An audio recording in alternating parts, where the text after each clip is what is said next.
Very good. And folks joining us online, we'll be starting in a couple of minutes as we get in here. And How do we capture the?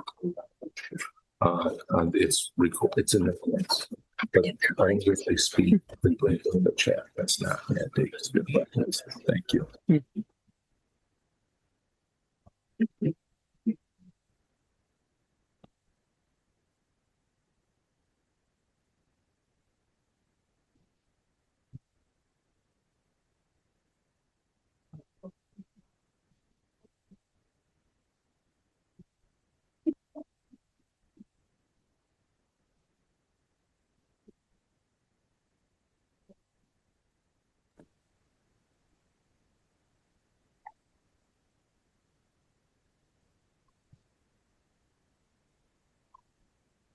All right.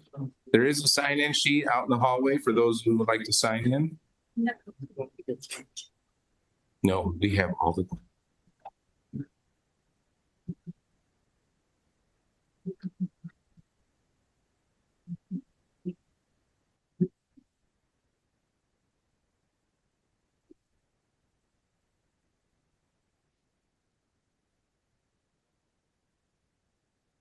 Okay, we're going to go ahead and call the meeting to order of the Board of County Road Commissioners of the County of Kalamazoo for the June 30th, 3 p.m. meeting. First order of business is the public comment guidelines. Ms. Ryder, please. This meeting is being provided under Act 267 of the Public Acts of 1976 as amended, or commonly referred to as the Open Meetings Act. During public comment, participants will have the opportunity to address the board at the beginning of the meeting and at the end of the meeting for non-agenda items. Public comments should be provided at the podium in order to ensure proper audio. Public comments, statements, or questions shall be limited to not more than 3 minutes for each person addressing the board. To provide public comment by Zoom, use the raise hand feature in the Zoom application. The host will ask you to unmute. For telephone audio, use *9. Use *6 to toggle back and forth between mute and unmute. As you participate in the meeting, your microphone will be placed on mute. The chat feature shall only be used to address any technical issues for public participation. Thank you. If you'd please rise for the Pledge of Allegiance. I pledge Allegiance to the flag of the United States of America and to the republic for which it stands, one nation, under God, indivisible, with liberty and justice for all. Thank you. The goal of the Board of County Road Commissioners of the County of Kalamazoo is using our expertise, energy, and funds to provide the safest and most convenient road system possible and to contribute to the economic development and high quality of life throughout the county. Our goal is to maintain a county road system that is safe and convenient for public travel and to manage the roadside environment with a view towards preservation. The first item on the agenda is the approval of the agenda. A motion would be in order. Motion to approve the agenda. I'll second. We have a motion by Commissioner Davis with support to approve the agenda as presented. Is there any questions on the agenda, commissioners? Commissioner Vice Chair Stayhauer? We have old business, the draft tree replacement policy. In view of new business discussion of safe streets for all, I wonder if we should consider rearranging our agenda. I just caught that now, so sorry I didn't bring it to attention earlier. I don't know if we should. I just wanted to. Yeah, I think since it's under old business, I don't think we can move it to new business. So we'll have to keep it where it's at, I think is the best thing going forward. Thanks. Yep. Any other questions on the agenda? Hearing none, all of approving the agenda as presented say aye. Aye. Those opposed say no. Motion carries. Next is the approval of the minutes of the June 16th meeting, and a motion would be in order. Motion to approve the minutes. Support. Is there any discussion on the minutes, commissioners? Yes, it took a really long time to read. Oh, Mike, Yes, my comment about the minutes for last week was they took a very long time to read. any other discussion? Hearing none, all in favor of approving the minutes as presented, say aye. Aye. Those opposed say no. Motion carries. Next is the approval of the payroll and vendor accounts. We had payroll of $252,857.66 and vendor accounts of $1,022,843.67. A motion would be in order. So moved. Second. Is there, we have a motion by Vice Chair Stayhauer with support to approve the payroll and vendor accounts. Is there any discussion, commissioners? Can I highlight hours worked by staff, not by name? Oh, microphone. It's on. It's on. I'll sit closer. I just wanted to comment on hours staff is working. We're in the crunch of construction season, chip seal being part of that, but I'm seeing some people maybe 70-hour weeks right now. So thank you, staff. Thank you, Vice Chair. Any other discussion? Hearing none, all in favor say aye. Aye. Those opposed say no. Motion carries. Next is public comment on non-agenda items. This is an opportunity for the public to speak to the Road Commission on non-agenda items. If you've got a copy of the agenda, there should be more on the back table. You have 3 minutes and state your name and your address. Is there anybody here to speak on a non-agenda item? Is there?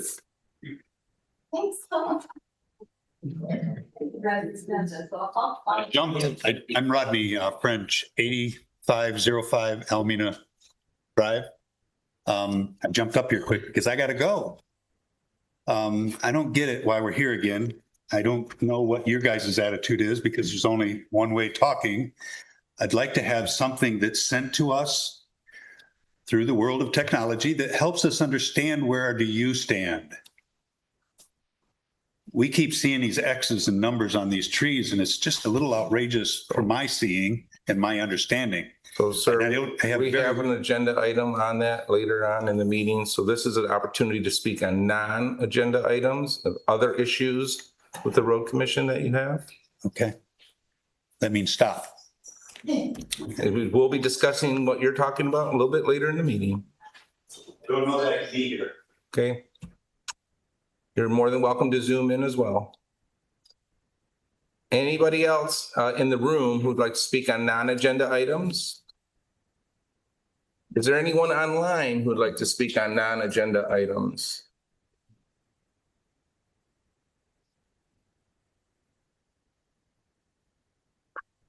Seeing none? Mark confirmed? Yep. Not seeing anything. All righty, very good. We will move on to old business. Item A under old business is request discussion of the draft tree replacement policy. Managing Director. All right, just to give a brief update from last meeting's discussion, really just some key points to this proposed draft tree replacement policy. First of all, it would be a 50% cost share type policy, so 50% road commission contribution. The other 50% would come from the property owner to replace trees. As far as the amount of replacement, it would be one tree removed, one tree replaced, unless it's part of a federally funded grant program. Then it potentially could be 2 trees replaced for every tree removed. As far as requirements, a couple key requirements. The replacement of the tree would have to be outside of the road right away. But again, along the front edge of the property, just kind of promoting that roadside vegetation. And then also to qualify for a tree replacement, it would actually have to be part of a project. So according to Act 51, the law that governs the road commissions, We cannot offer tree replacements for trees that were maybe came down as part of a storm or removed as part of maintenance activities. It would specifically have to be a tree removed as part of a project.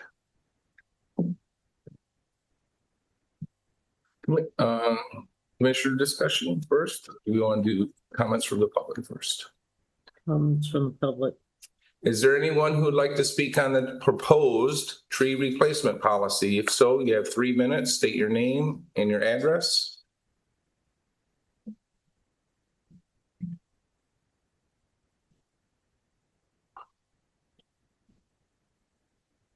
Hello, my name is Tiffany Sadowski. I live at 1963 East Y Avenue. I was at the last meeting and I heard the discussion about the replacement trees. And I also heard a discussion about you needing to look farther down the road as a road commission, and as you have to look 25 and 50 years into the future, that these young trees would then become the legacy trees. What I'm having trouble swallowing is the fact that we already have legacy trees in place. Yes, we have.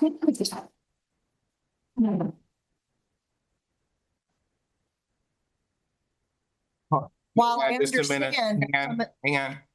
Please, no clapping or outbursts during the comments of the speaker. They have 3 minutes to speak and all that time belongs to them. Please, thank you. Go ahead. While we already have these legacy trees in place. Now, yes, there are probably some trees that could be determined by an arborist that are dead or diseased or dying. But clear cutting all of these legacy trees, the number of people that have reached out that have multi-generational pieces of property in which people are using those trees to harvest maple syrup, or have walnut trees that have been on their property for decades and are 100 to 200 to 250 years old. Those are the generational trees and the legacy trees that we are talking about saving here. We understand that at intersections, we understand that you have to cut select trees. We are asking you not to cut down the legacy trees that are already in place all over this county, and trying to replace them with a sapling that's going to take 2 generations of people just to reach the state of the current trees that we have now, I think is a lot to ask our citizens. And I don't think that we're being unreasonable in asking that we allow the trees that are already in place to remain, especially the healthy ones that are already legacy trees on people's properties. Thank you. Thank you.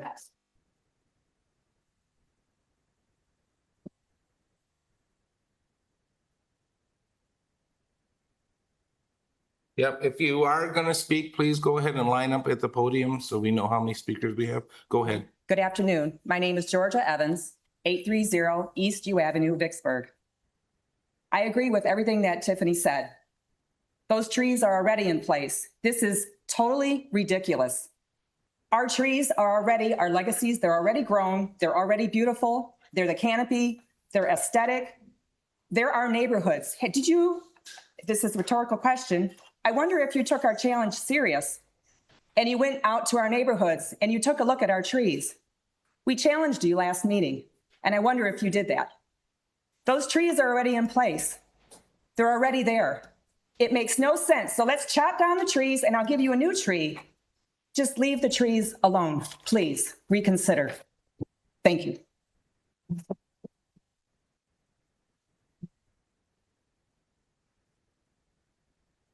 So my name is Penny Briscoe. I've been a lifelong resident of Michigan, Kalamazoo County since 1976, homeowner on Barton Lake off the South Portage Road since 1985.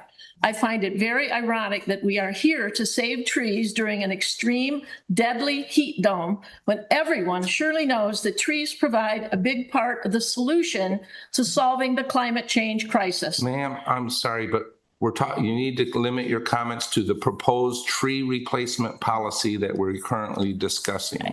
And if you'll give me my 3 minutes, I will get there. Okay.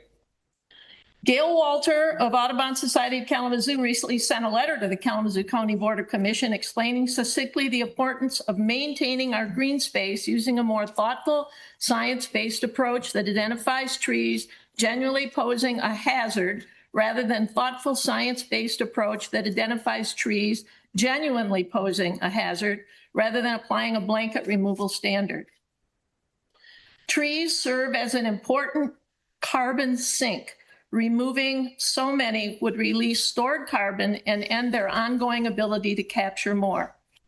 And I also noticed in your PowerPoint that there was a note that cutting these trees is good for monarch butterflies. That's baloney. They need trees, and sadly, treeless roadside stretches, which include milkweed, are routinely mowed just when monarch eggs and caterpillars are maturing. I see it all the time. So I'm wondering if the purpose of this is really to save lives. We could be changing the law for helmets on motorcycles. That is a known problem. Since that helmet law was rescinded, there have been many, many more deaths as a result of it. The research is out there. I can give you the details if you need it. Okay, also, we could reduce the speed limit, especially in the areas of South Portage Road. That would solve the problem as well. Ma'am, I'm sorry, but this is The about recreational proposed- the problem could also be addressed. You guys should be working with the state. Those are ways that we can so-called save lives. And apparently that's the issue here, saving human lives. Safe Streets for All needs a relook. I ask you to please do not needlessly destroy more of our health-giving green world when there are more intelligent, logical options that truly and more effectively save lives and promote the state theme of pure Michigan. Oh. So folks, you need to comment on the proposed tree policy, replacement policy. That's the discussion we're currently having. We will get to Safe Streets for All and the current proposal later in the meeting. Okay. I am going to do that. Okay. My name's Marilyn Branch. I live at 9085 North Riverview Drive. I share the right of way with Consumers Power and the Road Commission. Our house is 30 feet from the road. Problem. I've landscaped our front yard, no grass to mow. And my concern is when our shade trees go, we're going to be sweltering in the heat. But secondly, the replacement trees. There's not a place where you can put a replacement tree that will grow big enough to shade our house and to shade and protect our front yard. I've grown decades of shade landscaping, 40 years of it. So my question, my proposal to you is to be clear, what constitutes a tree? Is it going to be an elm tree, an oak tree? Can I get short growing trees that I can put under the power lines that will provide some screening for me to work in my front yard and not be, this morning I was bombarded by road noise working in my front yard. I don't have a big front yard. So what I want you to be clear about what constitutes a tree. Can I use shrubs? Can I use the native evergreens? Will you use those as replacement so that I will be able to screen my front yard? Just be diligent about what's going to constitute a tree. Thank you.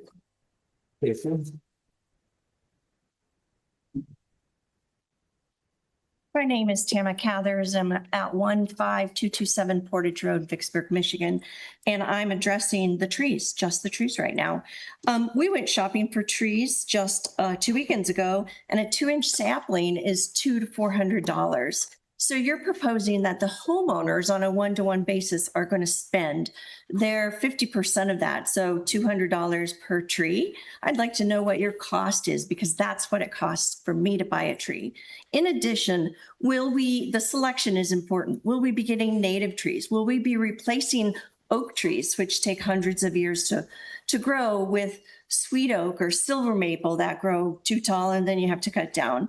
Are they going to be the ones that are in the market, which are grafted, and there's a big lump at the bottom, and they're not good trees? They're never going to grow to be healthy, wonderful trees.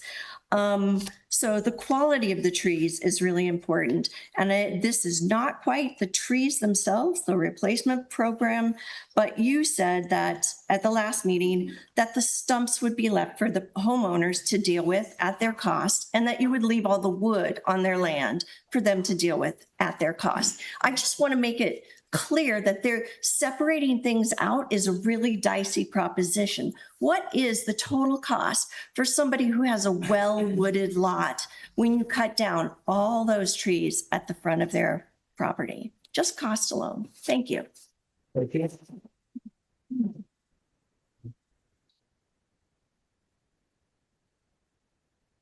How you doing? Brad Sadowski, 1963 East Y Avenue. And I want to clear up maybe some confusion that is going on. These folks, a good portion of them I know because my wife and I have gone door to door to hundreds of peoples, and we've got a significant over 100 volunteers helping to do this. The wave of support is incredible. This topic that you talked about last time, I think caught people off guard about this compromise of replacing trees with saplings. I think the majority of the residents are focused on the tree issue removal period and don't necessarily want to focus on replacing them. They're hoping to stop the tree removal, the vast clear cutting, and not even worry about discussing replacement value. I will tell you the feedback that I'm getting from residents is a slap in the face or insult to injury when you're going to charge them 50% of the cost. So you're not going to give them an option. You're going to effectively proposing to clear cut their trees, and then you're going to charge them to replace with saplings.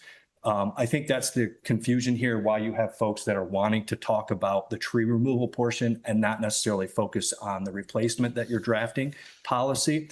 The other thing I want to clear is the Road Commission, in all fairness, has indicated that they will, if you choose to do so, clear your trees from you, your brush, whatever they cut down, if they cut it down. Correct, Travis? He's shaking his head yes. So that is their proposal, that they are not going to leave you with a mess if you so choose. They plan on sending out a letter in July, which we'll address later on, asking you if you want your trees removed or if you want them left to do something with. So, and I understand the last two meetings, you guys are going to go and clear the stumps as well down to the ground and not leave stumps sticking out of the ground. Managing Director, if you want to. Yeah. So to respond to that, we will remove the stumps, grind the stumps in the developed areas. Okay. So if it's a yard area that's being mowed, Yeah. we absolutely will remove the stump. If it's an area that's not being maintained Okay. on a roadside, we will flush cut the stump. Okay. So just to be clear that everybody's on the same page, we want every complete transparency. But here again, I go back to the reason the residents are here, the reason why they're on the phone, and the reason why we have over 2,000 petitions as of this morning is they do not want you to clear cut their trees, period, regardless of any tree replacement policy you have. And here again, the word we're hearing on the street is it's an insult to charge them 50% to replace them after they didn't want them cut down in the first place. So I urge everybody to stick around for the entire meeting. Per the last meeting, we learned that the board tends to have an open conversation at the end. They tend to make comments, which this crowd, I think, would be very interested in hearing. Thank you.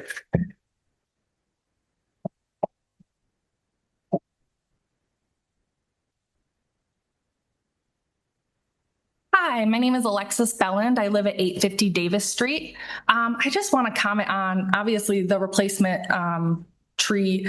It does feel like a slap in the face in the sense. So right now we don't have to pay for any new trees, and your solution to us is to charge us money to replace trees we don't want you to cut down. In addition, someone mentioned how much those trees cost. Even at 50%, that could be a hardship to some of the families in our county. And when they don't want you to cut down these trees in the first place, why should they be responsible for paying for any of them? Frankly, they don't have a problem. We're asking you not to cut them down. By the time those trees grow, generations from now, the damage to our ecosystem is already done, and we don't want that. Second to that, the cost of these saplings compared to the cost of lumber from these trees that you're cutting down, where does that lumber go? Who's getting that? A 150-year-old tree might have thousands of dollars in lumber in it, but you want to give us $200-400 saplings and then charge us for them. So where's that money going? No. It's It's not a conversation, just Got it. your turn to Sorry. address us. I wasn't planning on speaking today. This isn't my thing and I hate public speaking, but yeah, this is just not an adequate solution to us. Thank you, but no thank you. We don't want your half price trees. We want to keep the trees we already have. That's all I got.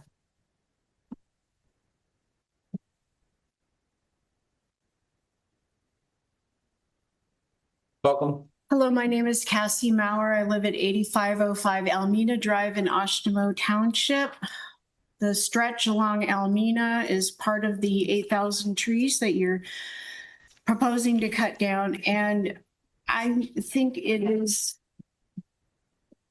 a slap in the face to put the tree removal policy on the agenda before we have even told you we agree with the draft of that whole proposal.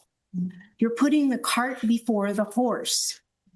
We have not agreed to the whole situation so far. There is much more negotiation to happen. So to force us into a conversation about tree replacement, that's unfair, extremely unfair.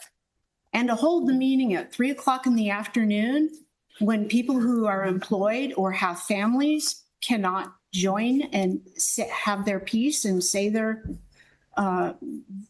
opinions on this is unfair as well. I won't be able to stay for the whole part of this meeting, but I'm making it very clear that I am against you cutting down, and I agree with everything that everyone else has said so far. And know that you only have a small portion of this voice showing up. We are the voice for the many people who cannot make it here. Let's put this proposal into the draft, and it's got much more work to do on it. There's much more things that we can do to make the traffic safer than cutting down trees. Thank you.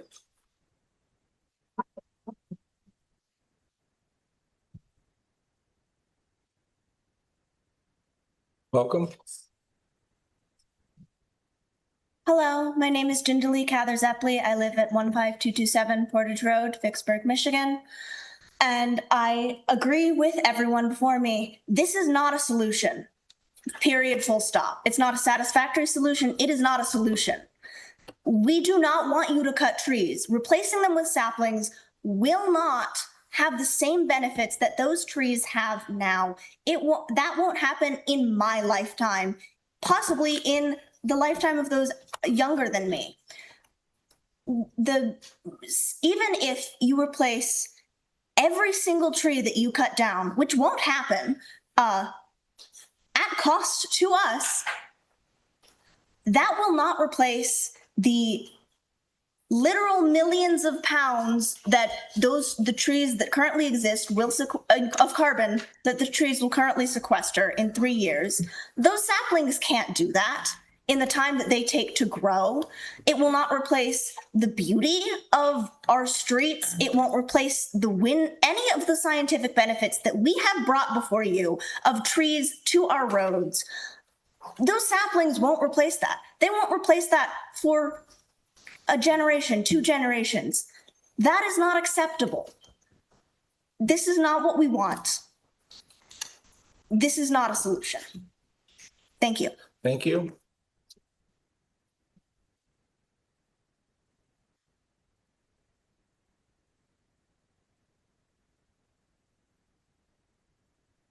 Hello, I'm Rhonda Walters. I live at 1248 South 18th Street in Vicksburg. Concerning replacements, up to 2 replacements of trees, I've planted a lot of trees and it's very difficult to keep them alive. Would there be some kind of warranty or replacement for the replacements that don't survive for these trees you propose? Thank you.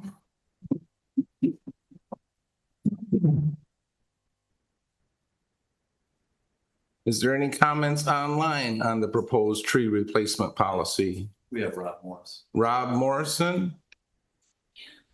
Good afternoon, and thank you. I just going to say that I agree that I believe that this policy should be tabled, considering all of the comments and input that you're getting from the community about the grant and clear cutting trees. I think it's premature to move forward with this type of policy, and I'd recommend that you also get more public comment on it and discuss it with the township boards. Because I think that it's an assumption that people are going to be willing and able to pay for 50% of the replacement of trees. So I think it's premature to move forward with it. So I recommend that you table it and continue with other business. Thank you very much. Thank you.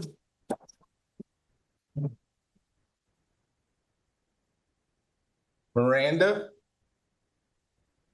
Thank you. My name is Miranda Vinden. I live at 10963 WM Avenue, Kalamazoo, Michigan.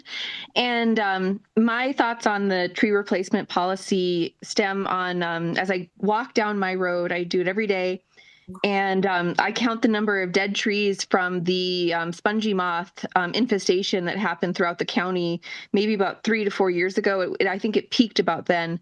And, you know, so my feedback when trees are selected and when species are selected to be included in any kind of replacement policy, to think about diversity, to pick native species, but also think about enabling a spread of a variety of trees to help prevent disease outbreaks and insects from causing massive damage to these hard-earned trees that people are putting in. So that's my feedback, and especially if tree replacement policies can include native trees and maybe even guild structures, varieties of trees. It may be that we don't just replace one tree. Maybe you actually plant Juneberries coupled with a sycamore with a couple of variety of trees. So it's something to be thoughtful about the long-term use of these trees in terms of like edible food forests and their utility for nature to be used for food. And also humans too, because plenty of humans eat trees.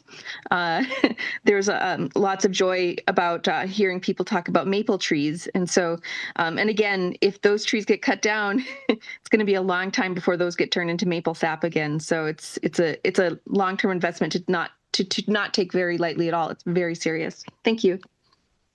Thank you.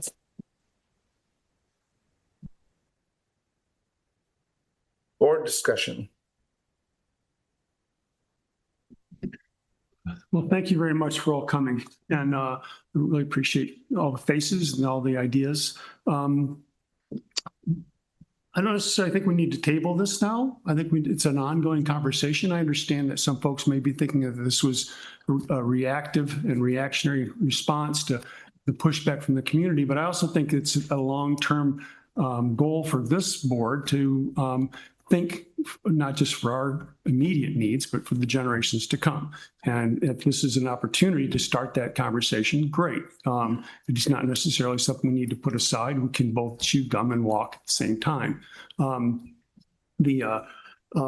At some point in time, you know, we're going to probably lose most of the trees in that 66-foot right-of-way we maintain for the public. Whether that's through Safe Streets for All, or whether it's through actions we take as a board, improving the roads or maintaining the roads, those trees, I live on AV Avenue. And when I first moved into AV Avenue 22 years ago, my sons, who were just tiny at the time, would ride on the back of my tractor in the trailer with all the hay, and we'd go down and we'd collect maple syrup from all the trees down the street.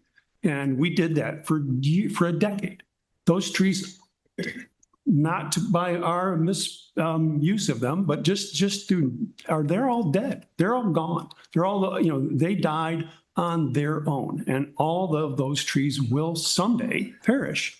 Now, we don't necessarily want to do anything to accelerate that pace, but I think it's incumbent upon us, to think, what do we want our roads to look like 100 years from now? Those maple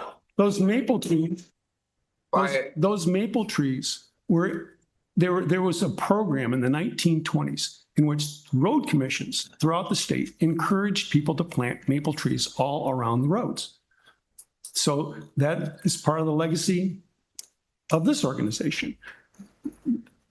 The reason they were planted was because people, the roads were dusty and they wanted shade. And part of it was because they were getting around on horses and buggies at the time. And they wanted to, there was a different world. And if we want to look forward, if we want to sequester carbon, if we need to put roots in the ground. Old trees don't sequester any more carbon than that's already in them. They're slow. The new trees sequester more carbon over a longer period of time because they're putting down new wood. Old trees, their carbon is stored it's there, right? But they put up leaves every year, they come down and they get turned right back into CO2 again. It's a part of the carbon cycle. The best way to sequester material is to plant new stuff, not just rely on the old stuff. So I'm fully, committed to seeing us have a tree policy in place that we can move forward with, whether it's associated with safe streets for all or not. I love the idea that Miranda brought up of creating more species diversity. One of the things that the road commissions, the Department of Natural Resources, and Michigan and MDOT all recognized 50 years ago was that the push to plant maple trees, they were beautiful, but they created monocrop problems where you had diseases that were jumping from tree to tree because all you had was miles and miles of maple trees. We need more different kinds of trees. We need to foster diversity in our canopy, and we have a role to play in that. And I think to simply shrug our shoulders and say, that's going to take longer than my lifetime is short-sighted. Thank you, Commissioner Davis. Other comments, commissioners?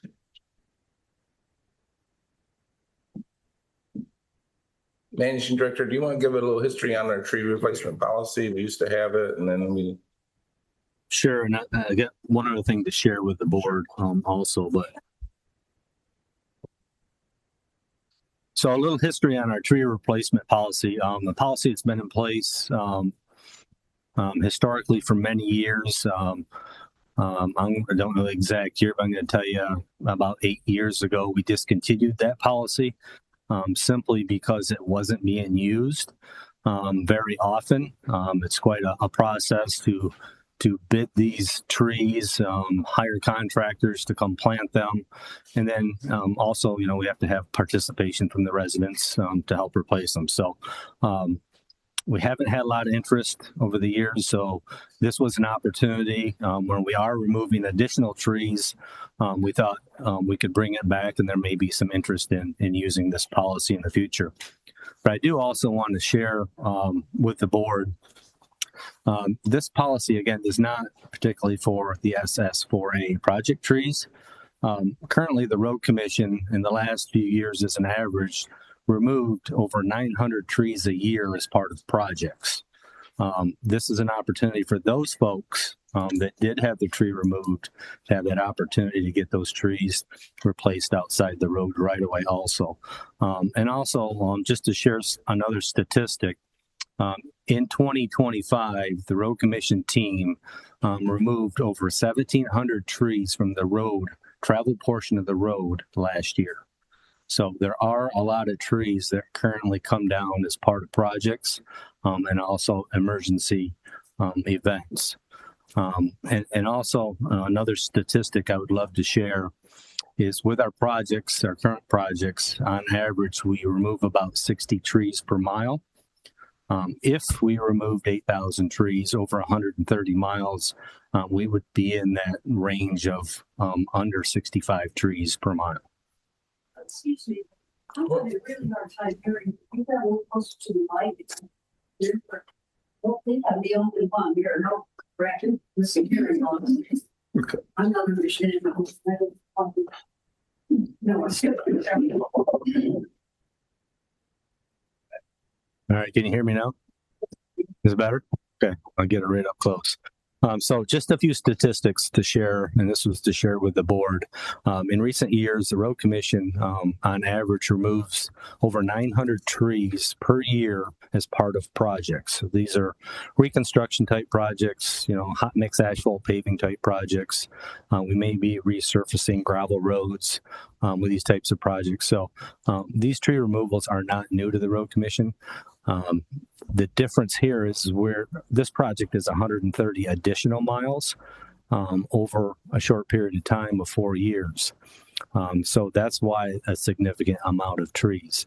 It's very common that a mile of road, we would remove about 60 trees. If you use the 130 miles over 8,000 trees, we're in that 60 to 65 trees per mile in this scenario also. The other thing I would love to share, because and I'm very proud of our team because we spend a lot of hours and time on weekends and holidays when everybody else is enjoying the time they have on their holiday. Our team's a lot of times in here working nights, weekends, holidays, removing trees from the roadway. In 2025 alone, the Road Commission responded to over 1,700 calls for tree removals. And that's, again, 24 hours a day, 7 days a week. So there are a lot of trees that do currently come down in a given year. But this policy does allow replacements for those that really didn't have that choice, right? The tree needed to come down for whatever reason, whether it's a project or not. It's an opportunity to replace them. Thank you. Thank you. Managing Director, other discussion, Road Commissioners. Vice Chair. I've appreciated all the comments and thoughts. We call them many from our last, and I recall many of them from last meeting as well. I like bicycling down shady roads. I respect people that plant trees in memory of others, etc. One thing I struggle with looking at spending our MTF funds on other people's trees outside the right of way, is it appropriate use of the limited funds we have? I'm hearing from the residents, they don't think it's much help if we split the cost 50-50. I'm struggling with the 50% match myself. Trees, in a sense, belong to the property owner unless it's platted, dedicated right away. I'm starting to question more and more why we're spending money that we could put into pavement, into better gravel, into better traveled portions of the roadway for all users, if we should be spending the magnitude of dollars we do today on the trees of the citizens of this county. My other point, I think, would be, I think a lot more comprehensive approach is needed. The little bit of right-of-way we're talking about is not the forested acreage of our county. If you want solutions that are environmental, diverse, etc., that's much more comprehensive than the road right-of-ways. I see a lot of clamor here about this little sliver we're dealing with. And I don't mean to disregard your comments. I know they're important to you. And they're important to me too. I stated I bicycle on shady roads. I like that. I drive on shady road. We have a lot of your perceptions. I have trees in my own front yard that are, etc. I think there needs to be a much bigger partnership. And I challenge you folks as citizens of Kalamazoo County to work on a more comprehensive solution if your concerns are environmental. If it's your favorite tree in your front yard, I'll respect all the more your concerns regarding your tree in your yard. But we have to look at this at a macro scale as well. Thank you. Other commissioner comments? Commissioner Davis. I also heard the comments on costs. And I think within this policy, there may be an opportunity for partnerships. The conservation districts, the Department of Natural Resources, not-for-profit foundations. There may be other ways to help augment the costs for the citizens if this is a program that they want to participate in. And if it's something as a community, we decide we want to be more forested, if in a long term, we may be able to interest others in synergizing with that and creating partnerships. So there might be ways to defray those costs that we haven't yet investigated. Not sure yet, but that's why we're having the conversation. Thank you. Other commissioner comments? Just a background on the old business. So this is under old business because we discussed it under new business last meeting. It was supposed to be, it was going to originally be discussed 4 weeks ago, but it got pushed back till 2 weeks ago. But I do think that we should have a tree replacement policy. I think that despite whatever we do with the Safe Streets for All and going forward, it should be something that the Road Commission does. So I don't think we should abandon it just because people don't think we should cut trees down. We're going to cut trees down. That's going to happen, and things go forward. And so we should have a replacement policy, and it should be for people to plant outside the road right away so that they are not a future liability in the future, 25, 50, and 100 years from now. As Commissioner Davis spoke, I did meet with the Conservation District. They are willing to collaborate with us because I talked to them about our Safe Streets for All program and the trees that we may be coming down. And they are happy to partner with us to replant those trees in different parts of the county, in parklands and other areas outside of people's yards so that we can make up for the carbon sequestration and all that other environmental stuff so that we can replace these 8,000 trees, proposed 8,000 trees, with 8,000 trees somewhere else, and using grant funds from the Arbor Day Foundation and others at no taxpayers' expense to replace these trees going forward in the future. And we look forward to working with the Conservation District on items like these in the future. I would like to see us draft a proposed draft tree replacement policy to be placed on new business at our next meeting for us to vote on, if that's the will of the board. Any other discussion from commissioners? Vice Chair. Listening to our audience speak, they brought up points like our audience brought to our attention some things they want to be sure the policy would include, such as warranty, diversity. Is it limited to trees? Are evergreens, shrubs allowable? I think we should also work on the subject of other partners. Thank you for meeting with the conservation group and exploring that alternative. There's probably more to explore. Yes, I agree, Vice Chair. The proposed policy should include things like warranties as well, specific diameters, exactly native trees, native species, a diversity of species as well. So yes, absolutely. Like you, Vice Chair, I am apprehensive on the 50% split. Maybe there's something we can do a little different on that. But I'd also like to see other governmental cooperation from other governmental units, maybe the county, maybe the townships, pitch in some money as well. Maybe get some grant money to help defer those costs. Maybe have a deferment program for people who can't afford it, something like that. But yes, those are all possibilities as well. Thank you, Vice Chair, and thank you, Commissioner Davis. Any other discussion, commissioners? Commissioner Davis. I just want to address the crowd for a moment. Please bear with us as if we're not projecting our voices out into the crowd. This is welcome and unusual to have such a large body of people here engaging with us. And we're our typical meetings, we have a dozen people at the most. And so the idea of using our microphones to project to you is something we're still getting used to. And I appreciate your patience with us. So Commissioner Kennedy. So thank you so much, all of you, for being here and for being a voice in the community.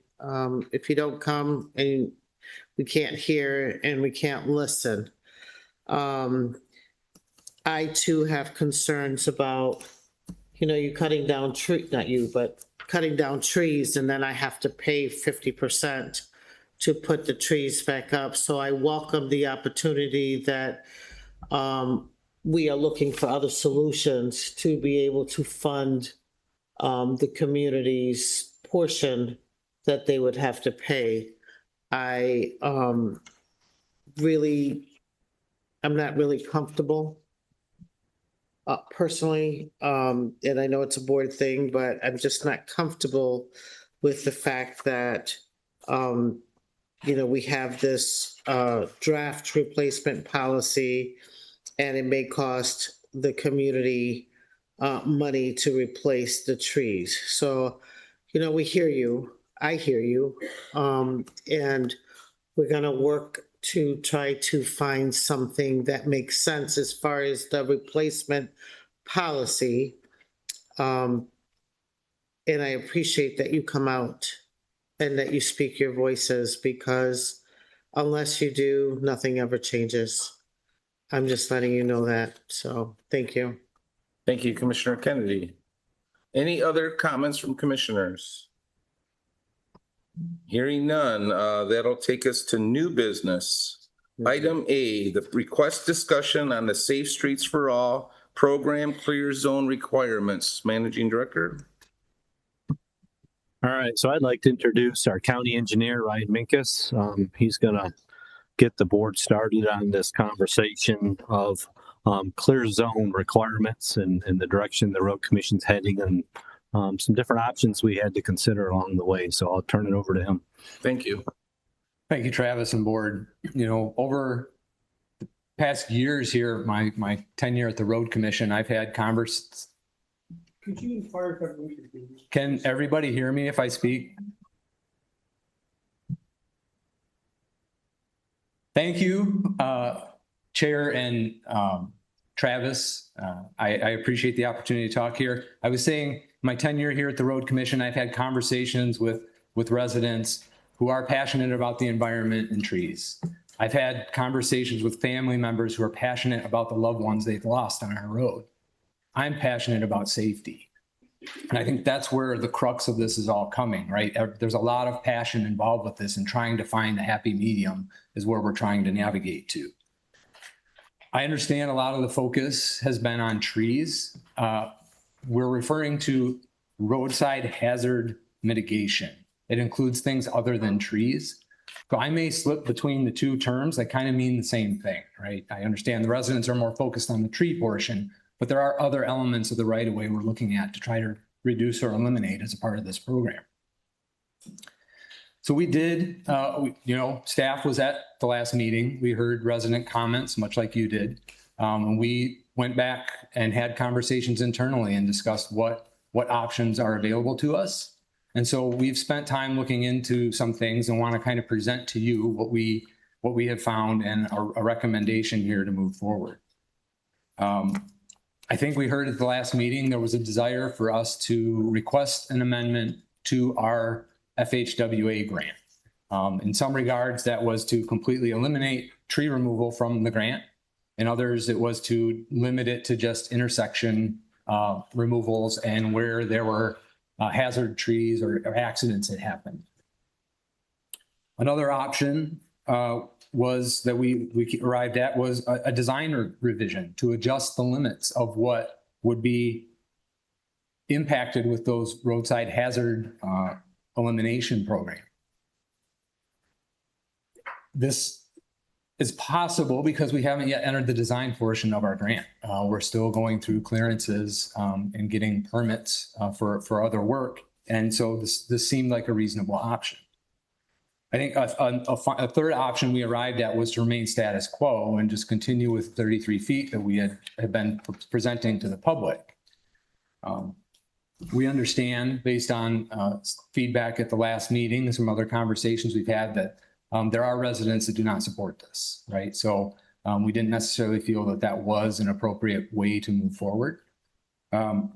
Amending the grant to eliminate and significantly reduce the tree removals was a challenge for us from a staff standpoint. Again, trying to satisfy and help meet that national target of towards 0 deaths. I understand that's a lofty goal, but I'd rather have a lofty goal for us to aim at and fail and still have an impact on saving lives on our roads. So we did start diving into more of looking at a design revision to see what we could do to adjust how far off that road edge we would be comfortable with looking at removals of trees. So we have reviewed national and state accepted practices on determining what to look for when establishing limits for clear zone improvements.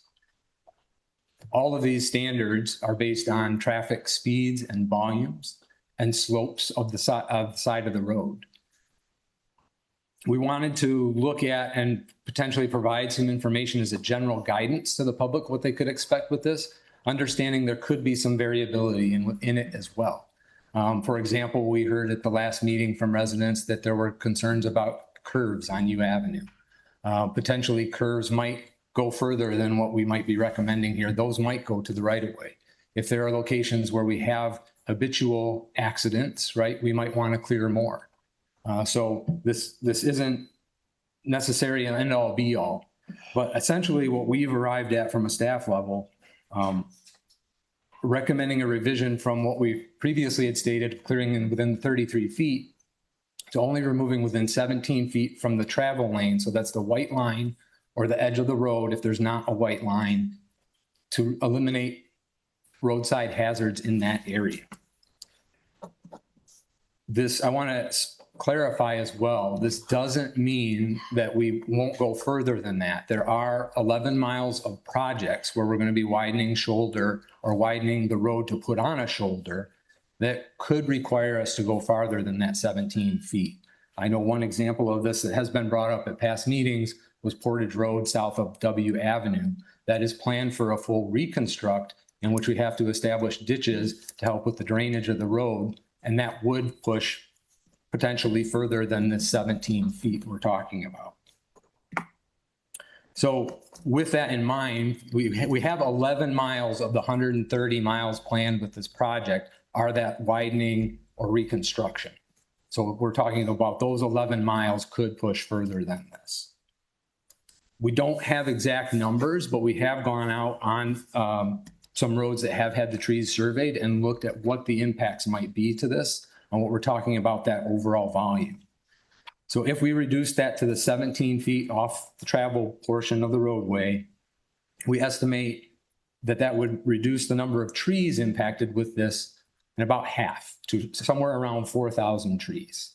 And I want to also point out that we would still remove all dead and dying trees within the full 33 feet on all 130 miles of road. So that roughly 4,000 number does include those dead and dying trees as well. So that is kind of where we landed. I'm happy to answer any questions the board might have. Managing Director, anything to add? Just one quick question, Ryan. Also related to speed. Is speed a factor in the distance off the road we would remove trees for clear zones? It is. Essentially what we're looking at when a crash happens is a dissipation of energy. If I'm an engineer, it's physics, right? So is the car slowing down because you're traveling through rough terrain? That has an opportunity to slow you down. Is the slope steeper? Yes, you're going to travel faster down a steeper slope. If you're traveling faster because of the speed limit down the road, you're going to need more recovery area. So some of these nationwide, again, accepted best practices do look at the speed limit of a road to help make a determination on what that distance needs to be. Question is Commissioner Kennedy. Okay, so I hope you know I'm a fan, but Oh, microphone, sorry, microphone. Sorry. Okay, so I appreciate everything that the staff does. I respect the staff. I'm still learning, and I'll throw that out there. So you explained that there were 3 options that the staff had. One of them was to request an amendment, correct? From HWA, I believe that was, and to design, change the design, and 3, remain status quo. And so what the staff elected or felt that was the thing to do was to change the design of how they were going to go about doing things. So in the last weeks that we had been talking about this topic, my understanding was that we could not amend the grant or amend any type of, design or, amendment or anything like that, because, it's $25 million and we were going to have to pay this back if we didn't follow the direction that originally was set 3 years ago when somebody else handled this. So how is it that now we can go ahead and change? And I like 4,000 better than 8,000, but I still really am trying to understand. It sounds to me like we can amend a grant and we can do something different. So I guess I'm a little bit confused because we were so dead, towards the, that things need to be a certain way and the grant needed to be this way. So if you can help me with that, because I'm sure there are other people as confused as I am. Sure. No, and so do that. just to clarify, there is a difference between the amendment and the design revision. Oh, right? I get it. So we engaged with Federal Highway about the amendment, and they would not give us a definitive timeline on how long an amendment would take, which doesn't make me feel very comfortable, given that it took us 3 months to get a name change on the grant, was how an amendment we turned in already. That was just a name change. Sure. So if we're trying to change the scope, there's concerns about the impacts to the time that we're on a clock that we have to have this grant wrapped up by. So with our original proposal, and I still believe as the engineer for the road commission, my professional opinion, it would be better to remove more trees for the safety of the motoring public. So I fully supported what we had in the original application for 33 feet. It provides other benefits to the roads. It, in the winter, spring thaw, it helps thaw the roads out faster. We see less issues with freeze thaw, which results in potholes. So it helps us with the maintenance. There's other reasons to go move forward with the 33 feet. Understanding the concerns with some of the public that we've heard from, they're concerned that that's too much. So we had an opportunity and went back and looked, and yes, we do have some flexibility again on the design side based on guidance we received from Federal Highway, that this was an area we had some flexibility. And it doesn't require us to submit any official amendment to Federal Highway and risk any timelines with the grant. Okay. Commissioners, other questions? Commissioner Davis. Thank you, Ryan. My understanding with the last proposal of the 33-foot line, we had a caveat in there about straddlers, trees that straddled the 33-foot line. At that point, we were going to retain those trees. What are we thinking about straddlers on the 17-foot line? Thank you for that question. Yes, so the same thing would apply, that if any portion of a tree is touching that 17-foot line, it would remain. We would not take it. So only trees that are entirely within that 17 feet from that travel portion of the road would be removed. Other questions for County Engineer, Vice Chair? You came with 17 feet. I've read a little bit of safety data, highway research, insurance industry research, and they give some zones as well, clear from the 17, a pretty defendable number. That's 17 feet from the edge of the lane line, be it a fog line or a road without a shoulder. It'd be the paved edge of the travel lane. Yes, and I do want to specify as well. I mean, there is some flexibility for us when we actually look at the road to see what is needed, right? Because it can vary based on slope. We're trying to give the public general guidance as to a general range on where we're going to be looking at this. So it could be less than that. It could be slightly more than that, again, based on the characteristics of the road. But we can't, right now, we don't have the ability to go homeowner to homeowner and say, it's this distance, it's that distance. We're trying to get an idea of scope and scale of the project with the tree removals, right? So we can start to work on putting together bid documents to try to scale and scope the cost of this portion of the project. Commissioner Davis. I'm looking at. Microphone. Oh. I'm looking at our Safe Streets for All program summary, and there's an estimated safety benefit. This is in the clear zone portion, page C10, and there's an estimate for the safety benefit for a cut that you're suggesting, that crashes of all types of severity would reduce by about 44%. Is that what your understanding is about this at this point? And that, yes. And that's going down from our previous expectation of clearing all objects from our clear zone back to 33 of a 75% reduction. So we're accepting a significantly more risk for the traveling public and taking this down to 17 feet. Does that sound correct? That information is correct. I do want to point out that we are coupling this with other safety treatments as well, right? So if there's a 40% reduction because we're eliminating hazards, there's roughly a 30% reduction if we put rumble strips on the side of the road. So when you couple those together, you get closer to that 75%, which is what we had shown in a previous graphic.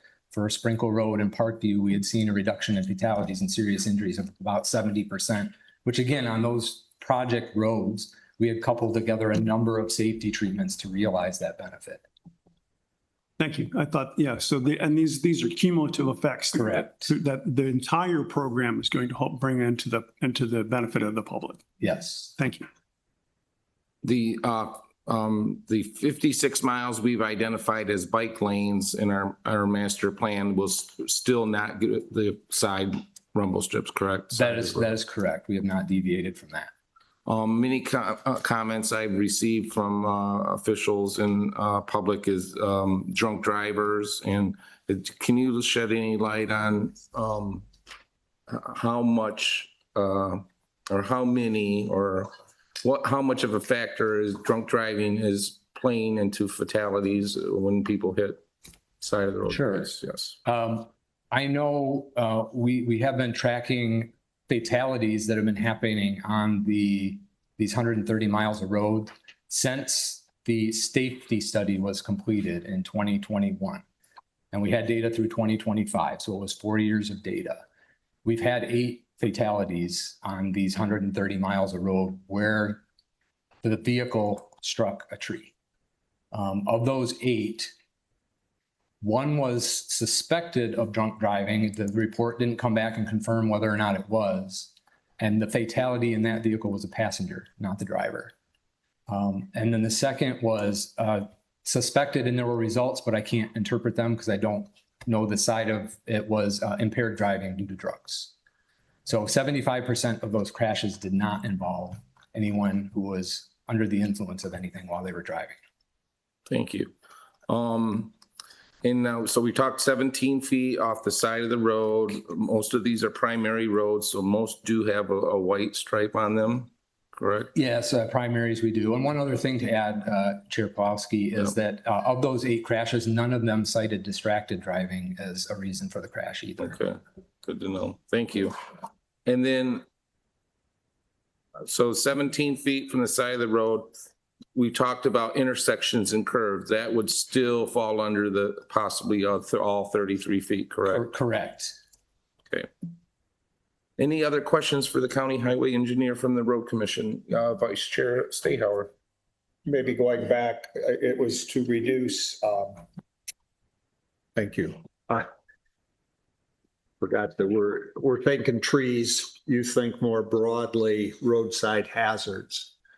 What are ways that we mitigate roadside hazards? Slopes, is guardrail, cable, guardrail acceptable? When do those apply?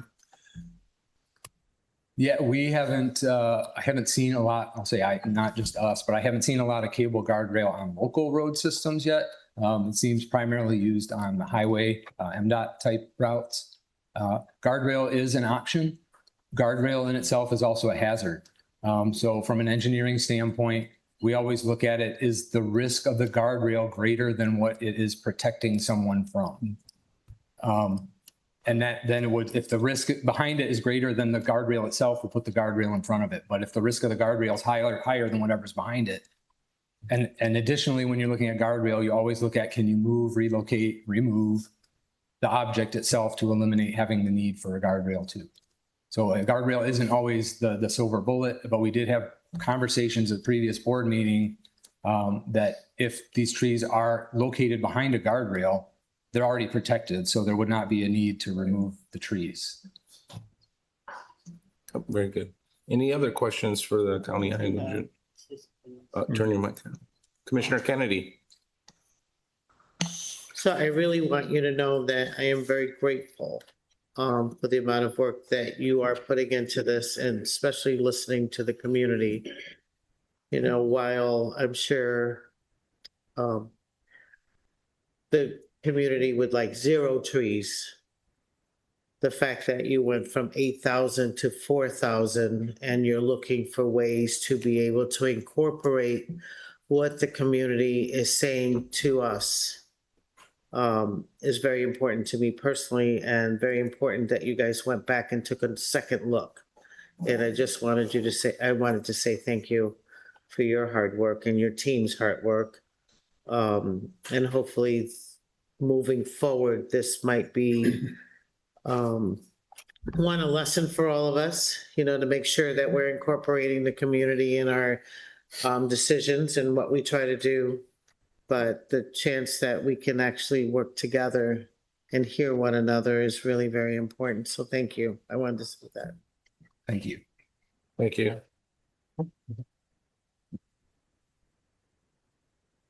Vice Chair Sayar.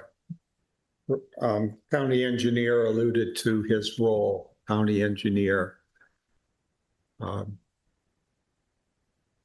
not a PE anymore, professional engineer. I've given up my license. I'm retired. I didn't do the continuing ed.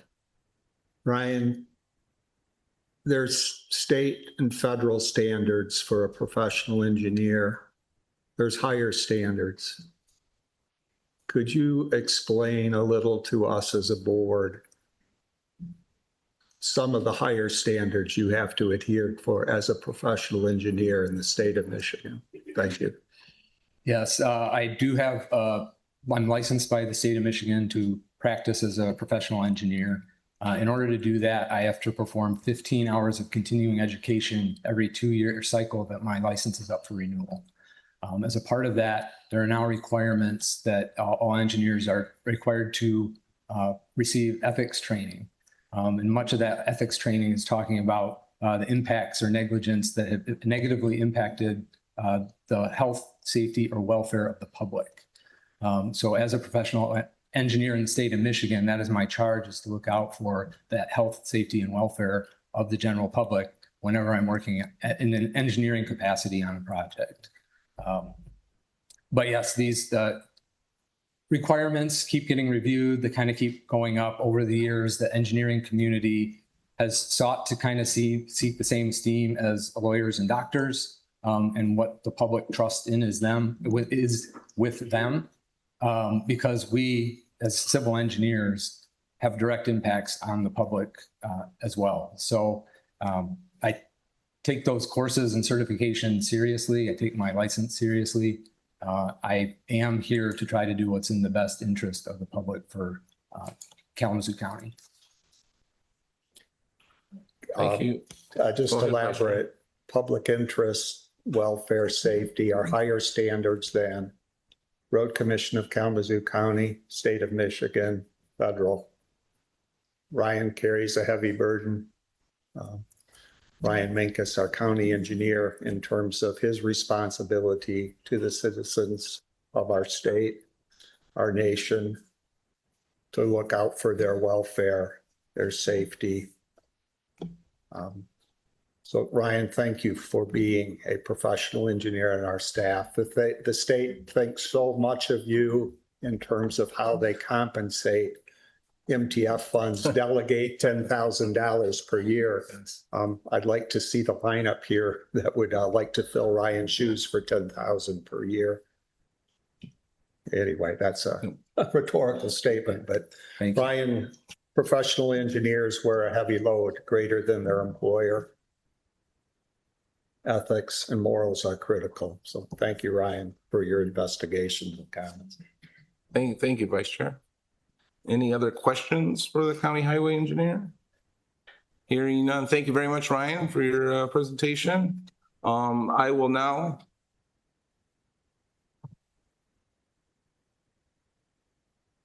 before we get into discussion at the board level, I will turn it over to the audience. If there's anybody who would like to speak on this specific issue, feel free to come up and give your name and address. You have 3 minutes. And then we'll go online after the room, people in the room. Yep, and please line up. Thank you. Go ahead. Thank you. I'm Tama Cathers at 15227 Portage Road, Vicksburg, Michigan. I am so pleased to get the information that we're getting today. I think it would be ideal if there's a link that's provided so that the community can stay a little bit more informed about things that are being discussed, even options or plans, because it certainly makes me feel a lot more hopeful. And I feel like you've listened to us and are working towards us. And thank you, Brian, for your work doing that. And it fits more in the goal of the Road Commission towards preservation. It sounds like 1,700 trees a year, that's 3 years worth of trees. And so I know everybody would like none of the trees cut down probably, but the plan that has been promoted again and again is to cut down the trees that are clearly causing a problem. And this fits more in alignment with that. I would like to also suggest, so a link for information, that there's a special case option. Like if you have a giant 150-year-old oak that's just irreplaceable, or if you have a front yard that has not that much space and you have trees there, that there's a way for a person to apply for a special option to be looked at individually. I think that I'm interested in knowing about the right-of-way hazards, because there are a lot of things that are as big as a tree or aren't as big as a tree, like my daughter showed me by running into a street sign, that are roadside hazards. And how do you mitigate that? How come that's okay, but a tree isn't? I also want to bring up that there is a safety of the road, and there's also an overall health safety. As we remove these mature trees and the canopy that filters out the small PM 2.5 and PM 10 particles, which I'm sensitive to as somebody who has asthma, and as more exhaust then comes into our houses, that impacts people's health directly. So all of those things that I went over last week are still of concerns, but I certainly feel much more hopeful with the plans that I'm hearing. And just to briefly go over it, trees reduce speeds by calming traffic. They help with winter road safety. They do not increase potholes or road deterioration. They protect the homeowners and children that might be inside the lawns. They do some carbon sequestration, thank you. And they cool the air temperature 2 to 9 degrees in the air, the surface temperature under them 20 to 45. And that asphalt holds the heat and then leaches it out for hours and hours. So it's more about the local temperature that people experience. They help with stormwater runoff. They provide wildlife homes. They capture 10 to 30% of the exhaust. They reduce noise. They add to community character, property values, and my health. So thank you for working with us and for listening to our concerns. Thank you. Next. Welcome. Hello. Hello. My name is Jonathan Barnard. I live at 15634 Portage Road with my wife. And I want to share my thoughts, having reviewed the information you have shared with us. The first thing I want to share is my review of your mission statement, which is to manage the roadside environment with a view toward preservation. And while I accept and respect that what brings us here today is a proposal funding under the title of Safe Streets, and with that as a backdrop, I want to also share this. We live adjacent to XY, which runs between 131 and Portage Road. It is a straight, flat stretch of roadway. I also noted that from the study that was done having to do with accidents, particularly serious ones, fatal ones, during the period of that study, there were precisely 0 such accidents on that 3.5 mile stretch of roadway. I also noted that from 16th Street East to Portage Road, every single tree on both sides of that roadway were marked with an orange X to be clear cut. And it strikes me, with all due respect to the legitimate safety concerns, that what is proposed is wildly out of proportion to the danger. I urge this commission to employ flexibility, a realistic approach to what is needed in a given circumstance. Please, I urge you to do that, because what I see on XY, if it is representative, feels to me like using a meat axe when a scalpel would be more appropriate.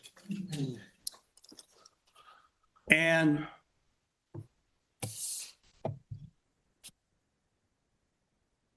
I'll finish by saying this.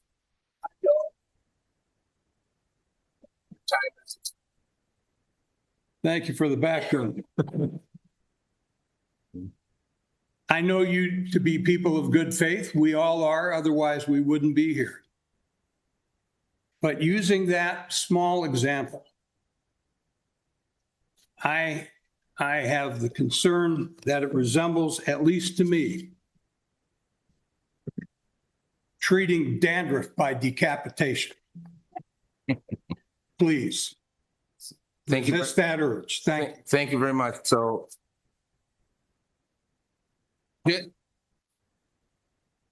just before you start, just a minute, just to be clear, we're talking about the new proposal of 17 feet off the side of the road. So, as we move forward, and so please limit your comments to that, not what we proposed before. So, yes, your Thank turn. you. Go ahead. Welcome. Can you hear me? Yes. Can you all hear me? Okay, great. I'm here. My name is Mary Ann Barnard. I didn't know that this guy in front of me was going to talk about XY, but I do want to comment on that as well. I live at 15634 Portage Road with that guy. And I am here because if I had not seen 101, 102, 103, 104 spray painted on trees, I would not have known that this project had clause. And I know that a survey was sent. My understanding and my poor math might be that it was sent to every household in Kalamazoo County. Okay, this is, the reason I'm bringing this up is because I'm glad that we're talking about it, but only under the guise that I saw it, that I saw the trees were being cut down. I don't remember getting a survey. Can I see a show of hands of anyone who got a survey? So we have 324 survey responses. And when I look at the survey feedback, it was congestion, delineation, speeding, curves. So my point in all this, because I did look at the statistics as well, as I was going to say, there weren't any accidents. It is not a high risk on XY, and every tree is marked. The walnut trees that are in full bloom and in good shape. So I'm just saying that out loud. I'm going to make my second point, which is all those trees were marked, but I'm understanding that they are not all marked for removal. Is that correct, sir? So this is an opportunity for you to address the road commission. So Okay. all the trees that were marked prior with the 33 foot from the center line will have to be remeasured and they'll have to be retaped. So you can, so those are all those X's mean nothing now until we remeasure them. Okay, great. That's great information, I think, for all of us to know that, Okay. because I was going to ask what was the criteria, because there might be a cluster of 8 trees, but this one's healthy, these are dead. So these are just important things that I think as citizens, we need to be aware of. And I think it's great that you have the SSA 4519 or whatever on the website, because we can all go there and find it. And that's where this information was retrieved from. So hopefully it will be updated with the information that we're sharing today. But those were my points of view. I was concerned that all that were marked, are we going to spray paint over and start over? Thank you very much for your time. Yep.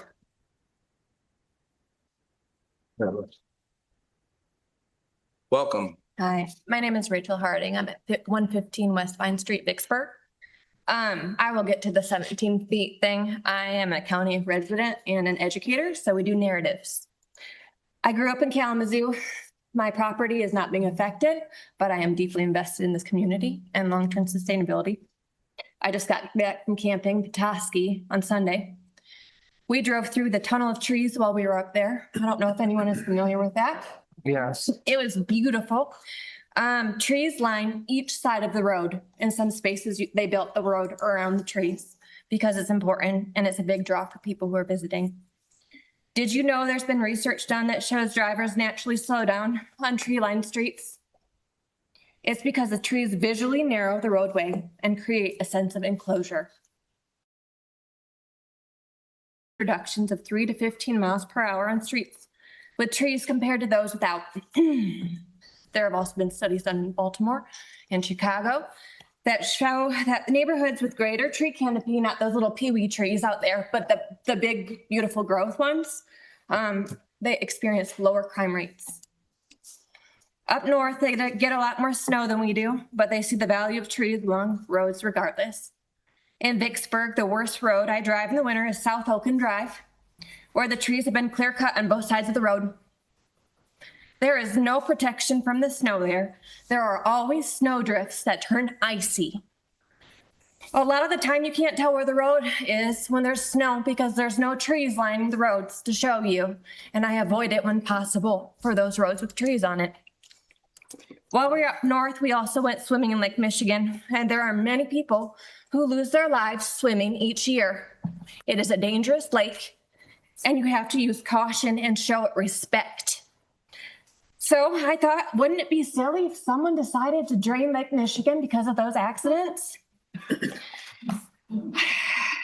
Precautions are put into place on some beaches, like life jackets and flags, and you always have the option to go to a beach with a lifeguard or to not go swimming if the water makes you nervous. We made it back one piece. I wonder if precautionary measures could be put into place here instead of clear cutting, such as removing dead and dying trees and trimming branches that pose a hazard, because 8,000 is a staggering number. And thank you for looking for other solutions. I appreciate that. My blood pressure is up, which is why I'm kind of shaking right now. I'm thankful for the generations before us who saw value in these trees. many of which are older than any single person in this room. I urge the board to consider what removing thousands of trees would take away from residents who intentionally chose to live in wooded areas, and what it will steal from our future generations who cannot be here to tell you how important.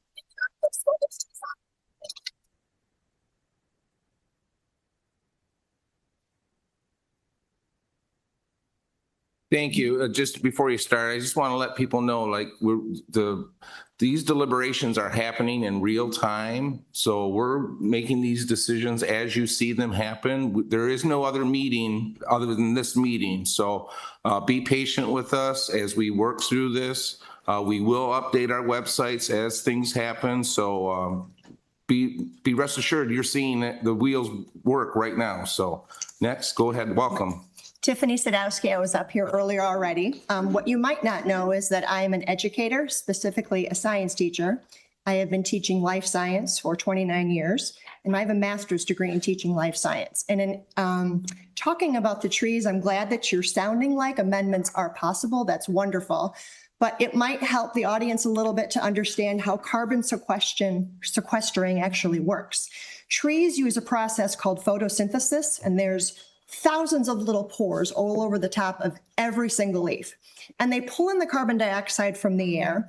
They break those molecules, the molecules split, and the tree then converts that to glucose. The glucose then helps the tree grow, helps it produce more leaves, and helps the bark to actually get bigger and the roots to grow stronger. The tree can then take that excess carbon that is produced and it locks it down, locks the excess away into the soil. However, the excess carbon only stays locked in the soil through the life of the tree. Once the tree is killed, specifically a tree that has thousands of leaves on it is going to sequester and store way more carbon than a sapling that only has like a few hundred leaves on it. Because again, it's the pores in every single leaf that pull the carbon dioxide out of the air. The sunlight then splits the carbon molecules, and those then turn into carbon that gets stored in the root systems. If you are taking down the live giant trees and attempting to think about putting up the smaller trees, the amount of carbon that is going to be pulled out of the atmosphere, the amount of pollution, the amount of dust that those trees, and the amount of water that those trees pull up through the soil, about 100 gallons a day for some of these trees. It's insane how much they filter. But from a science teacher perspective, that's where I'm coming from, at least. You're thinking about putting the saplings in, but you're completely not understanding how the process of photosynthesis works, and that the carbon stays in the soil while the tree is actually alive. Second point I have to make is Kalamazoo County recently released a Climate Action and Justice Plan. It is a 71-page document, very detailed, and starting on page 49, 50, 51, 52, and 53, it specifically goes into how these large trees in our community, not just in collected wooded lots, sequester carbon and store the carbon into the soil. So that is yet another reason of why, even though I'm glad we're thinking about amending to have shorter amounts of trees taken out, and I'm loving to hear that you're thinking about amending that, just now that you're scientifically educated as far as how carbon dioxide works, that's why we need to keep some of these larger trees on the side of the road there and not trade them out with saplings, which are not going to have the carbon sequestering that these guys.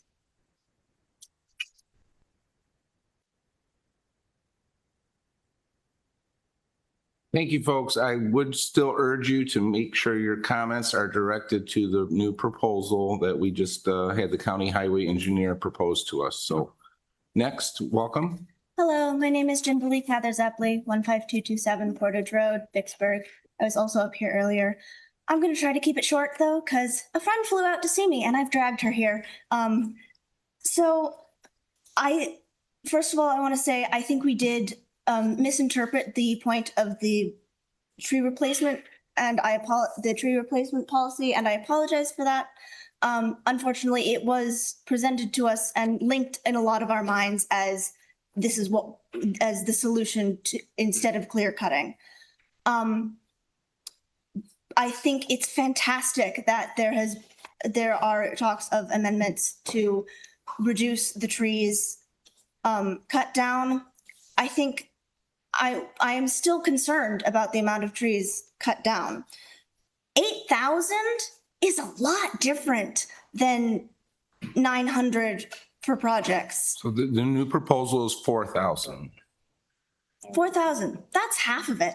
That's pretty dang good. It's still a lot.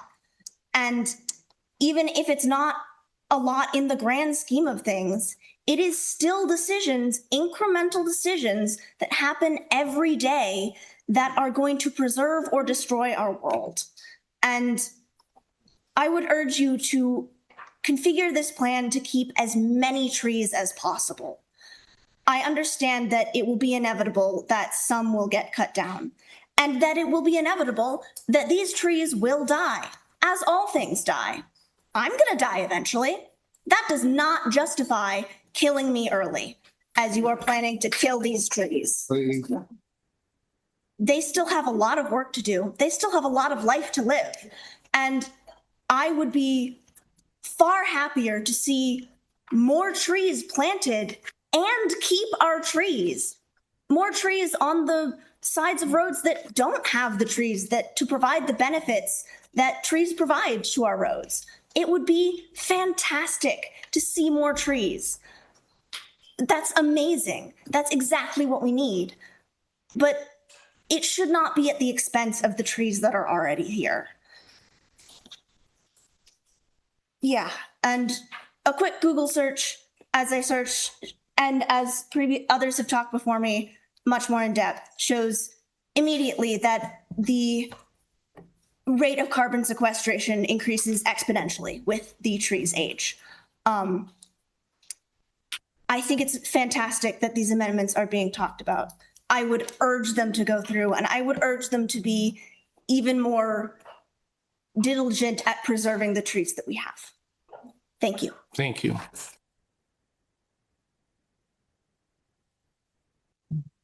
Next. Welcome. Yes, my name's Gordon Sheeler. I live at 11757 Hopewell in Schoolcraft Township. And that's just in a neighborhood just north of U Avenue, which I travel frequently. And I would like to, on the subject of safety with removing all these trees, just north of, or Oakland Drive crosses U Avenue. And if you drive down Oakland Drive, south of U Avenue towards VW, you'll note that it's pretty much clear cut. It's just farm fields on one side and the other. In the wintertime, that road is virtually unpassable due to, snow cover, 4-foot drifts off of the farm fields. Whereas U Avenue, which virtually every tree along it is marked with an X, which on the way here today just broke my heart. You have tree lines for most of it, not all of it, but those, you don't have that kind of, obviously you have snow in the wintertime, but it's not nearly like the conditions for traveling in the wintertime as it is on clear-cut roads. Boy, I had a million things I wanted to point out, but I'm a little nervous, so forgive me. That's okay. There'll be another opportunity later in the meeting to speak again. I'm sorry, what? There'll be another opportunity in the meeting to speak again if you have anything else to share. Thank you. I did have one other point.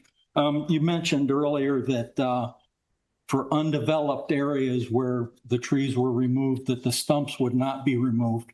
And I wonder if the stumps are left there, how that's improving safety, because I believe if a car would leave the road, I mean, a stump is depending on how close. Stumps will be removed. Stumps will be removed. That he said that on undeveloped they'll be flush cut. Okay, yep. Thank you. You bet.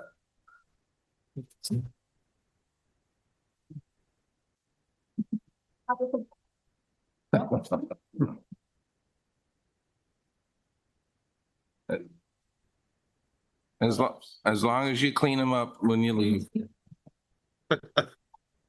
Okay. Right. My name is Marilyn Branch, 9085 North Riverview Drive, Kalamazoo, Michigan. I want to thank the engineer team for Oh, please, I want to thank the engineer for their diligence and their listening. I've spoken to them on the phone and they are very compassionate. I really appreciate that. And I appreciate the work that they're doing because they seem to be bringing us together. So thank you for that. I live in rural America. It's the Kalamazoo River Valley. People speed down our road. People drink on our road. This is only this week. I didn't find any liquor bottles. Hallelujah. So when I want to talk about stumps, I've had 2 trees removed. If you can speak in the microphone, I'm sorry, yes. I've had 2 trees removed in the last, probably 20 years ago. This is the stump from the cherry tree, still producing cherry trees. I don't have a grass yard. I have a landscape yard. This is from the basswood tree. Now, when we pull out our driveway, the basswood tree is a big bush because it produces 10 suckers. We can't see to get out our driveway. So I've been very diligent about our road because I don't like you to spray. I'm an organic grower. I grow food and sell food. So I'm diligent about taking care of our road. When you cut down a tree and you leave the stump, it grows a bush. So you need to consider removing all stumps because all stumps will then produce a bush and then you have to spray. Okay, I've been very touring all of the roads, wondering, okay, what's going on here? Recently, I went to Indiana. We take 2-lane roads when we travel. And along the way, what did I see but a county road truck? One guy was whacking away at trees and shrubs. The other guy was brush hogging around the signs. I drive down Riverview Drive.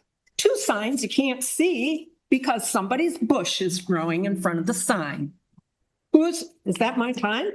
No, sorry. Sorry about that. Continue. Who takes care of the stuff growing on the side of the road? You or us? I take care of my property. You haven't come to take care of the stumps, and I didn't even know. Well, we don't have a tree replacement policy yet, but we're discussing and implementing one. But if you have signs that are blocked by trees or bush, we urge you to call the road commission, call our main number, or go on our website and put in a service request, and we will send out staff to clear that. We want all our signs to be visible by the traveling public. So always let us know. We have a limited number of staff, so we rely on the community to let us know when those issues come up. So thank you so much for your time. Appreciate it. Send you my list. Yep. Okay. Welcome. Next. Hi. Teresa Whitaker, 8045 East YZ. I'm at the very end of the county and our road is barely plowed now as it is. What is the proposed windbreak replacement policy for all these trees that we are going to be losing for the drifting, the icing, everything else? What is the increased budget for sanding, for salting, for plowing? Because right now I drive daily between Vicksburg and Kalamazoo, and some of those drives are hazardous. So I would just like us to keep that in mind. Thank you very much. Next. Hello, Doug Parker, 15775 Portage Road, South Barton Lake. My understanding of this tree removal is for public safety. And I have an issue with that there are a lot of trees out there that don't pose a problem and other ones that do. It just seems like if you're going to try to remove trees because of public safety, you'd have to be more strategic in how you do it. I mean, there's got to be tens of thousands of trees along our roadways that are going to go untouched, and other spots are going to be clear cut. It just seems like if you really have public safety in mind, you would look carefully at the trees that really pose a problem to us. Most of them with X's on them do not pose a problem. I live in a section of Portage Road, It's about a quarter mile long and it's got two 90-degree curves on either end. I've lived there for most of my 75 years. And through that time, we've had numerous accidents, high side crashes on those curves, hitting trees. How many of them have been removed for public safety? None of them. They remain there, bark's peeled on them, and they're still a road hazard. And other trees that are marked are not a road hazard at all. You talk about people that are not impaired. Well, anybody can drive off the road. I mean, if you're driving off the road and miss it by 33 feet, something's going on, you need to pay attention. You can't cut down every tree that somebody might potentially hit someday. And when you ride along these country roads, there are so many stumps that are up within 33 feet that are a road hazard. Case in point, there's one on Portage Road. A lovely lady lost her life a number of years ago, Miss Davenport. And that stump still remains 6 feet out of the ground. If a dump truck hits it, it would not move it. If your issue is really public safety, you need to look at some of those stumps that remain there for years, logs that are in the ditch that have been there for years. I had a tree come down across the road from my house probably 6 weeks ago. The road commission did come out, move it, push it in the ditch, and it'll sit there till it rots away. That's a public safety hazard. And if you're more strategic in how you do this, I think that your money could be better spent picking trees that are really in harm's way for the public, rather than just take an entire stretch, cut it down, and leave other sections untouched. It just doesn't make sense to me that you. Thank you for your time.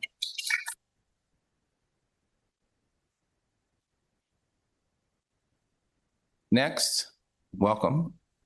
My name is Ruth Prince-Borst. I live at 3603 Madison Street in Kalamazoo. My property is not directly concretely affected, but I feel that as a Kalamazoo County resident, we are all very affected. Safe streets sounds benign, but is it too car-centric, favoring cars and accommodating true dangers like speed and distraction? Trees don't jump out at you unless they are dying. A truly safe street is also for walkers, going to visit your neighbors, bicyclists, runners who need shade.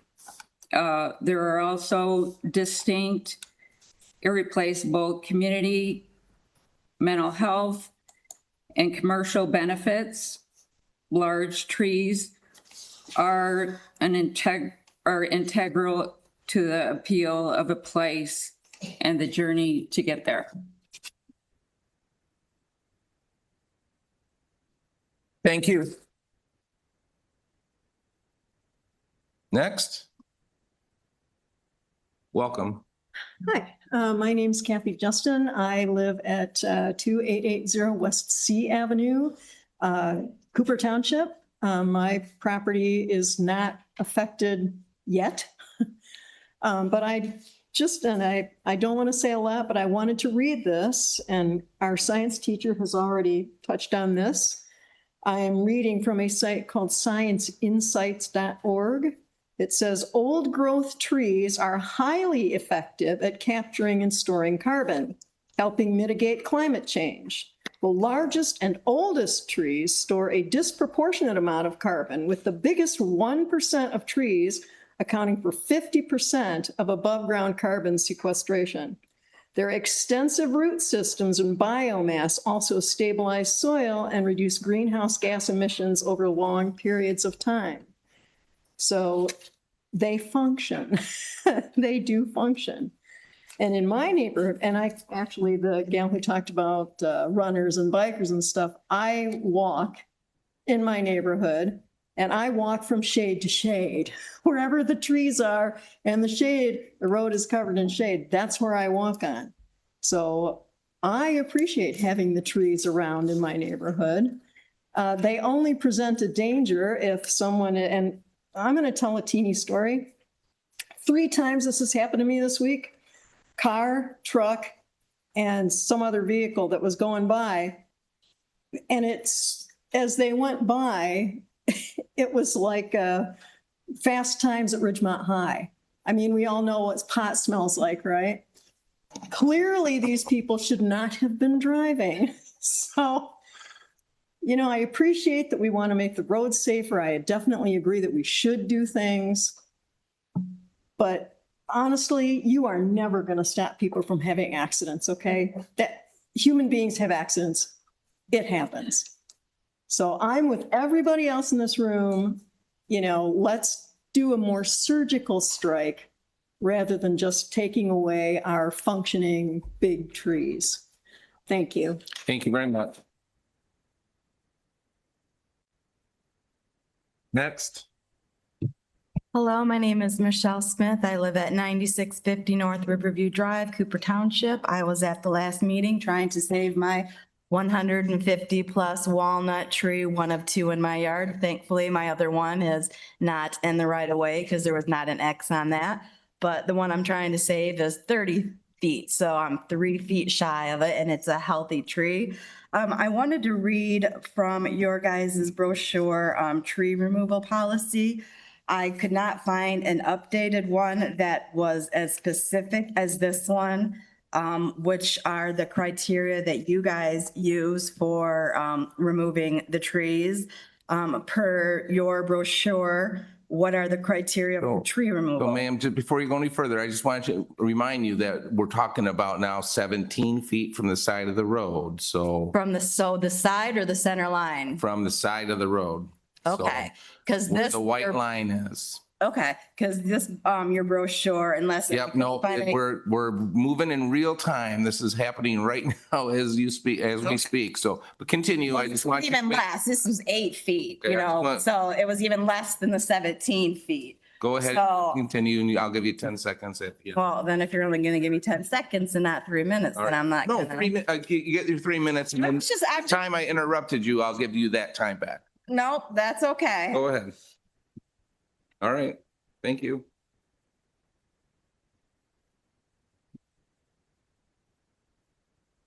Welcome, next. Thank you. Yep. My name is Jody Witt. I live at 10518 Riverview Drive. I've been a citizen of Cooper Township for 23 years, lived in the same house on Riverview Drive, which has 2 of my walnut trees marked for removal. Hence, I'm much more encouraged because I can't wait to go home and measure and see where I'm at with the mayonnaise and the mustard line. But I have to be honest, until 3 weeks ago, I never really knew much about the road commission. I worked for Kalamazoo County government for 36 years, just retired June 1st. So we were kind of coworkers. But I didn't know what your role was. I know that you plowed my driveway or you plowed my roads, but I do want to thank you for all the time that you take to research things and look at things, because they're things that I didn't know about as just a general citizen. I took those things for granted. I'm also very encouraged after today's discussion. I want to give Brian a big debt of gratitude for doing all the research that he did so that we can reconsider what was first proposed to us. I have to admit, when I saw those X's on my trees, it was kind of shocking because I knew nothing about it. I attended 2 weeks ago the meeting. I went to Cooper Township's meeting. I'm here today. So I appreciate that you're listening to us, the citizens of Kalamazoo County. You're listening to our concerns, that we love those trees. And I do feel that a much more section by section approach is better than just a blanket, take all the trees that are 17 feet. I'm not an engineer. I'm not a road commissioner, but I consider myself an expert on where I live on Riverview Drive because I've never had an accident in my yard. I've never had anyone injured. I've driven in this county for 60 years. I've never hit a tree or been injured. So you're doing your job. But like other people have said, we can't prevent all accidents. When Brian said there were 8 accidents, 2 we could almost assume were impaired driving and 6 were not distracted, but no other reason. I don't know what another reason is. Either you're distracted, impaired, something's going on, you're not paying attention. And so we can't prevent that. for every person. We can be proactive, but blanketing 4,000 trees isn't the answer either. I think it needs to be a case by case. And I just hope that you continue to listen to us. Thank you for your time. Thank you.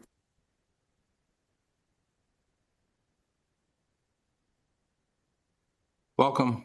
Thank you. I'm Bruce Gothey. I live on West M Avenue in Oshtemo with my neighbor Miranda. She has a PhD, so that's why her ideas on mine have been so good. Rob Morrison also pays attention.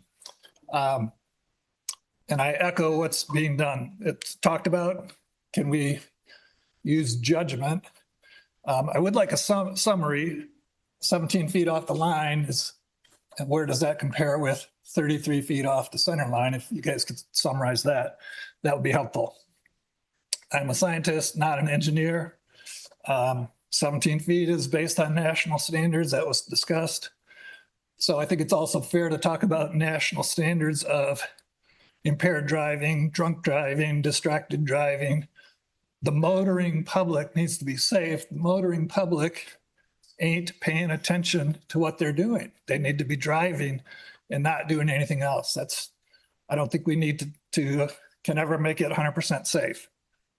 Draining Lake Michigan it's a doable engineering solution. We can get it done. And that's the same kind of big hammer, hatchet, take every tree out. I really hope that would be my summary, that you can use judgment on does this tree cause a risk? Does this huge, irreplaceable, extremely valuable, priceless tree need to be taken out? Thanks a lot.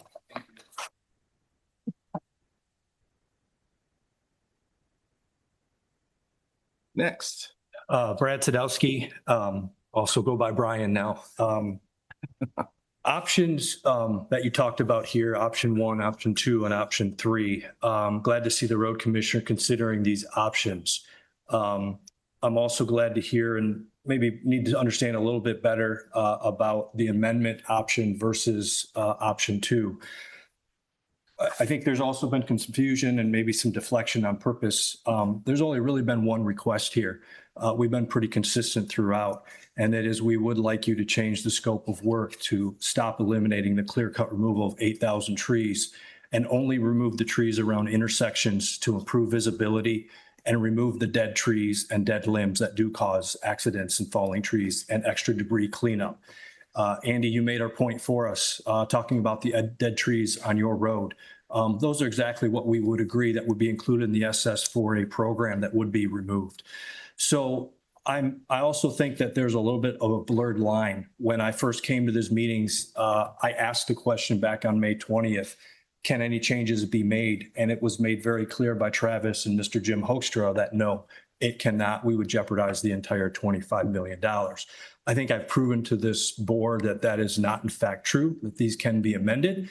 I think Ryan, I'm not seeing the name tag, pointed out that it's a 3-month timeline if you did want to amend it. But we're also hearing that maybe an amendment is not needed to agree with the compromise that the residents have put forth. I talked to Mr. Howard Hill. I talked to Jessica Rich, and they were pretty reasonable folks at the U.S. Department of Transportation. So there might not be an overall amendment needed to acquiesce with what the residents are asking for. I just assumed an amendment was needed, but you guys are telling me that perhaps in today's meeting, Travis, that maybe that's not the case, that maybe we can just change the design to basically compromise with what the please address you're asking for. Comments to the board. Pardon me? Please address your comments to the board. Yes, okay. The other thing I want to clear up too, because you're throwing around this number 17, and I think it definitely sounds better, but I think the public deserves to know the truth, the fact that the original proposal was 33 feet from the center line. And what you're proposing now is anywhere from 28, 29 to 30 to 32 foot. It's not exact in every road. I found out about the potential compromise earlier today and didn't have time to go through all the roads, but I actually went through the road closest to me with a tape measure to figure out what would that mean. And here again, not every road from the center line to the white line is exactly the same. And quite frankly, the real issue is some of our roads don't have white lines on them all the time. So there's a little bit of, I don't want to say smoke and mirrors, but I think there's a little bit of flexibility the road commission is giving themselves, and that you're really compromises. Smaller than the 17 number sounds like. It's really 28 to 32 is what you're acquiescing to. So thank you. Thank you for your comments.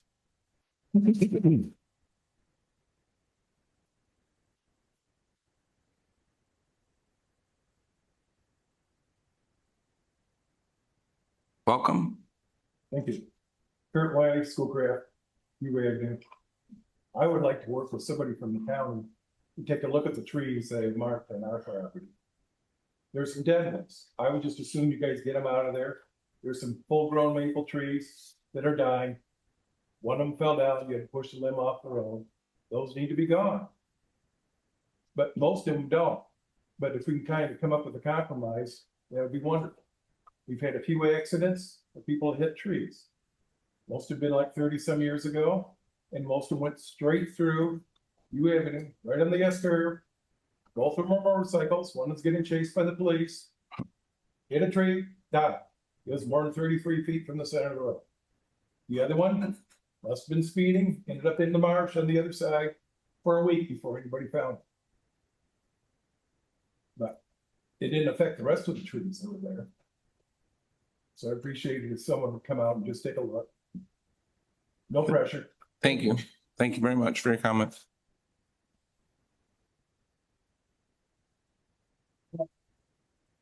Next.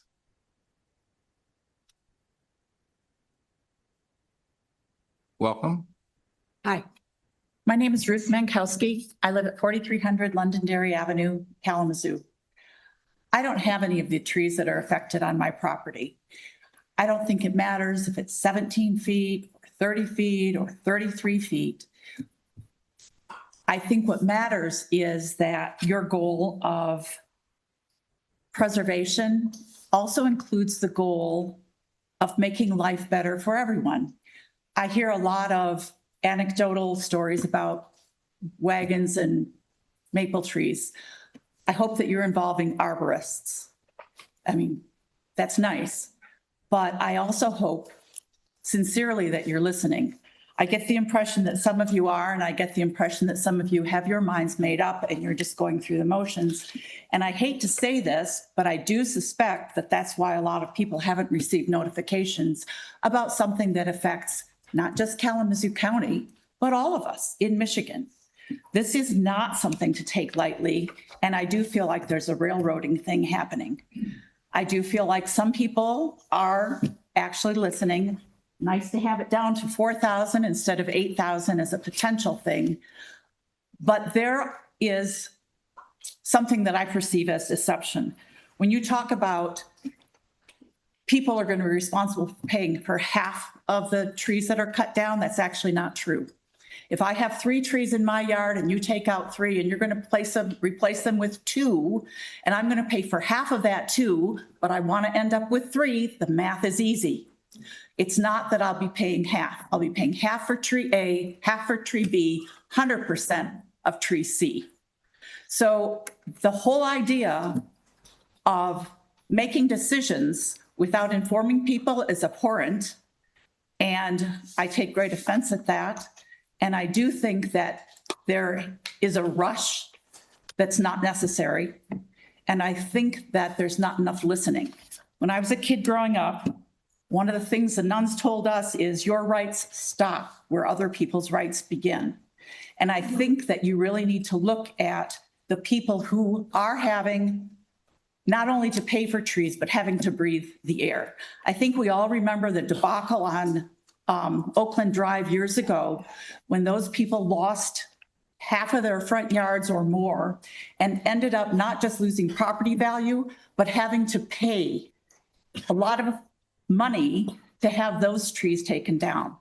I don't feel you have our best interests at heart, and I hope I'm wrong. Please prove me wrong.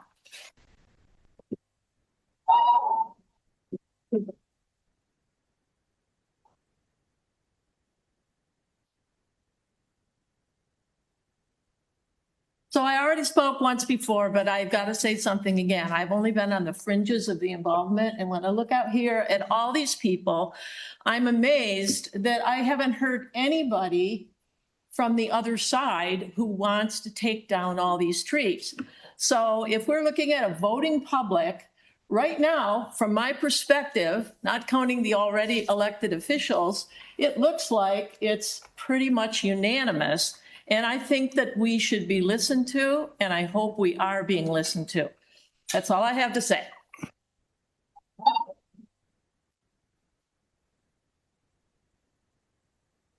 Welcome. My name is Dennis Leskowski. I live at 1814 Thrushwood in Portage. I'm an engineer and retired reserve deputy sheriff that responded to accidents all over the county. But I just have some numbers I've been putting together as an engineer.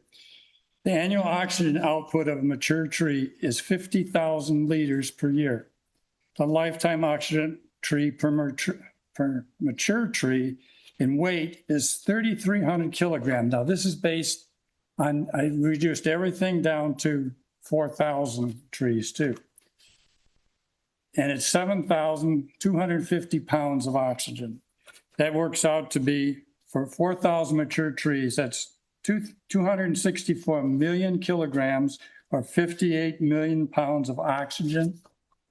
And on the carbon side, 4,000 trees that are 100 years old will absorb 200 metric tons of carbon per year.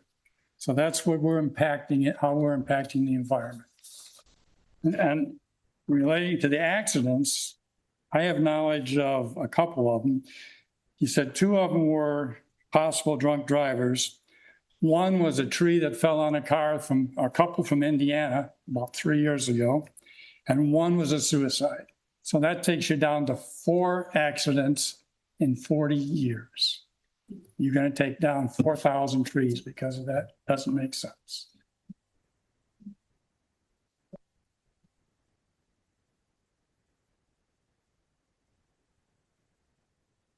Okay, we'll move online.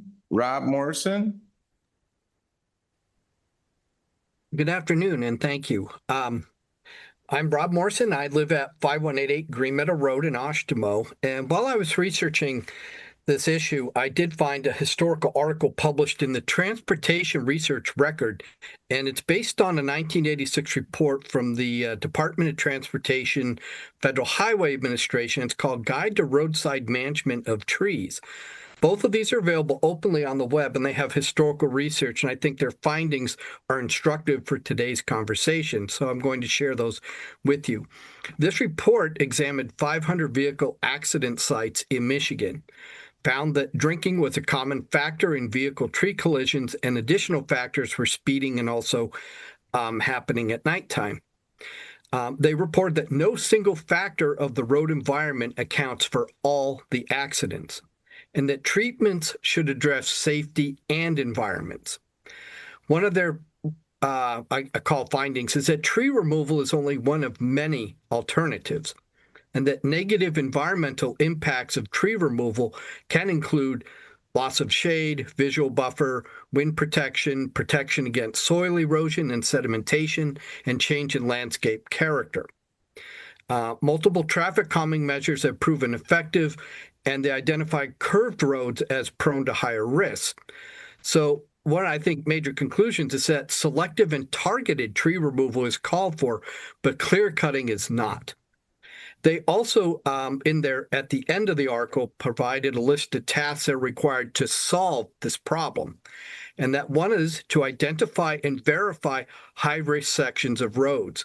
Another, select appropriate treatments, many of which do not involve removing trees. And also contact property owners in advance. So I believe that these are good lessons for us. If they were looking at this 40 years ago and finding it through research in the state, these all apply, I think, today. So I appreciate the commission's taking public comment and looking at revising the grant. So thank you very much. You're welcome. Ms. Miranda? Thank you. I appreciate hearing that there's a change in the width that's being removed or that's being proposed. Can we get your name and address? Oh, I am so sorry. So Miranda Vinden, my address is 10963 WM Avenue, Kalamazoo, Michigan. And so I appreciate that we have this change, and it sounds like there's opportunity to change the grant. And one of my ideas for it was, in a way, I almost think it's not expansive enough, because as a person who has been impacted by a fallen tree that was dead and my truck hit it, that's a danger. And this was on Van Cal Avenue. And I saw, and the tree came from the Kalamazoo side of Van Cal. But I haven't, when I drive down Van Cal, I don't see a lot of like the X's, the yellow X's and red X's on that road. So is it possible that if we reduce the amount of trees that are taken for the grant, we're going down from 8,000 to 4,000 trees, what if we expand looking for dead and dying or diseased trees in other parts of the area? Because if in other parts of Kalamazoo, because I'm on M Avenue, and I count maybe 1 out of every 5 trees is dead, and that's from the spongy moths. But that road isn't on the list. I would love for those dead trees to be taken down, because they are dangerous.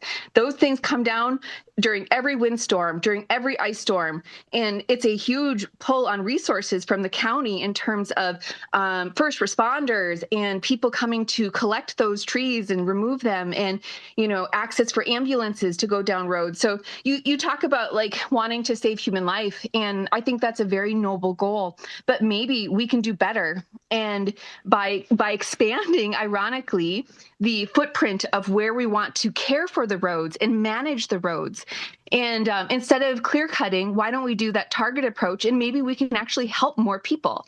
And so I really appreciate the idea of revisiting the grant and seeing if we can expand access to tree removal for the trees that are, instead of just taking all the trees, maybe we take just the dead and dying ones and expand the footprint to prevent accidents like the one that I experienced from happening. So that's all I have to say. Let's grow and expand and use data to drive it. Thank you very much. Is there anyone? Oh, yep. John, if you can state your name and address, please. Yes, John Cookta, and I'm at 12875 Bayview Drive in Vicksburg. I have 2 quick comments. One, I'd like to agree with one of the other people that said that we should have exceptions for extremely old trees. If a tree is over 150 years old, then there should be a way that the homeowner can get that tree exempted. And then number 2 is just this whole confusion about between the 33 center line and the white line on the edge of the road now, because I don't believe all the roads are the same width, correct? So the 17 feet that we're talking about now, how does that impact folks? I mean, how do we know what the true distance really is now that you've got a different criterion measurement? Okay, so we might have to get the engineering guys back on here. Thanks. Thank you. Anyone else online? We have somebody trying to get in the meeting. All right, we'll move on to commissioners' comments, discussions. Oh, all right, Katie Meyer, you're up. Yes. Hi. Sorry. My toddler is sick, so I'm trying to put him in an area where I can ask a question. Okay. So thank you for trying to amend. My question around the 17.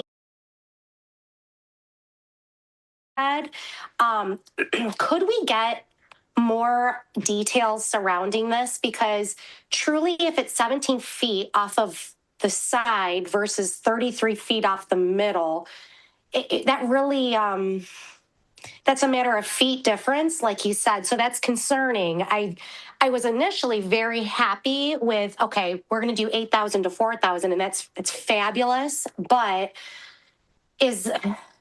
are those numbers really going to, like, how is that going to be? How are you guys going to do? For example, all these trees are already listed and they're marked. So no offense to tree people, but how are these loggers going to understand? Like, how are they going to say, okay, wait, just kidding, we can't go 3 feet further? So it's going to have to be really, really detailed. I mean, you guys might have to go mark them all again with a different color. I don't know what the resolution is here, but just knowing, sorry, now the baby's yelling, just knowing that it's 17 feet versus 30, but really it's not, it's like 27 or 28. It's too close for comfort, in my opinion. And so it's also maybe just giving us a bone, like, oh, give the dog a bone to make him be quiet. And I don't believe it's really offering a resolution unless you could say, yeah, we are actually going to do 50% less, and it's going to be very, very clear 50% less for these loggers because it's too close. I believe it's knowing that it's a couple feet away. To me, that's too close for comfort, and I think others would absolutely agree with me on that. So that's my question to you guys. How are we going to know that that's fully going to be implemented? Or when these loggers are out there, is it going to be like, oh shoot, there's all these X's and it's very confusing for them? Because if it's really only a couple feet, that's not a big difference.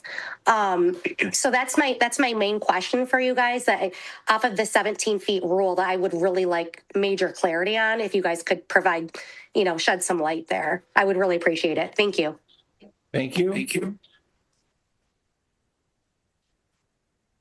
Just a reminder for those online, the chat is for technical issues only. Nothing will be entered into the record from the chat. Okay, commissioners, discussion on the safe streets for all. I'm sorry? Oh, okay. One more in the audience here. Sorry. Hi, Georgia Evans, 830 East U Avenue. So a question was rolling around in my head. So this proposal for the new line. Yep. Okay. So we haven't really gone out and looked at the trees, where that line is and how many trees are going to be actually saved from clear cut. We haven't done that yet, have we? Yes, we have. We have? Yes. So you've done that? Yes. So you've got your numbers? Yep. And you say it's half? We've sampled a thing, and we think it's 53% of the 8,000 trees will be saved. And that includes the dead and dying trees. So that less than 4,000 trees would need to be cut. That is, yes. Okay. And you have those numbers. Okay. Can we see those numbers after the meeting? Can you put those? I just gave them to you. I'd like to see U Avenue is what I'd like to see. So just to, I don't want to get back and forth. Yep. Go ahead and continue your comments. Okay. So that was one of my concerns. The other one is I wanted to address Mr. Davis. When you said there was a sliver, it's a little tiny sliver being removed. Do you know that sliver affects a little tiny sliver of our trees is being removed in the big scope of life? But you know what? Those trees are our trees. That's our canopy. Those are our beautiful aesthetic things and many, many reasons of why we love our trees. And so this nonchalant attitude of it's just a sliver. And you have, sir, Larry, you have trees in your front yard. How many trees are you losing? How many of your trees are being clear cut? 0, probably 0. I'm losing 10. I'm losing 10 beautiful trees. Plus the park across the street. All of those trees are gone. So it doesn't hit you personally, but it does me and my husband and so many of these people here. And I appreciate all your reconsiderations. I appreciate you coming to the board over and over, but we've got to get this right. We've got to get this right. We owe it to the environment. We owe it to our trees. We owe it to our people and our safety as well. Thank you.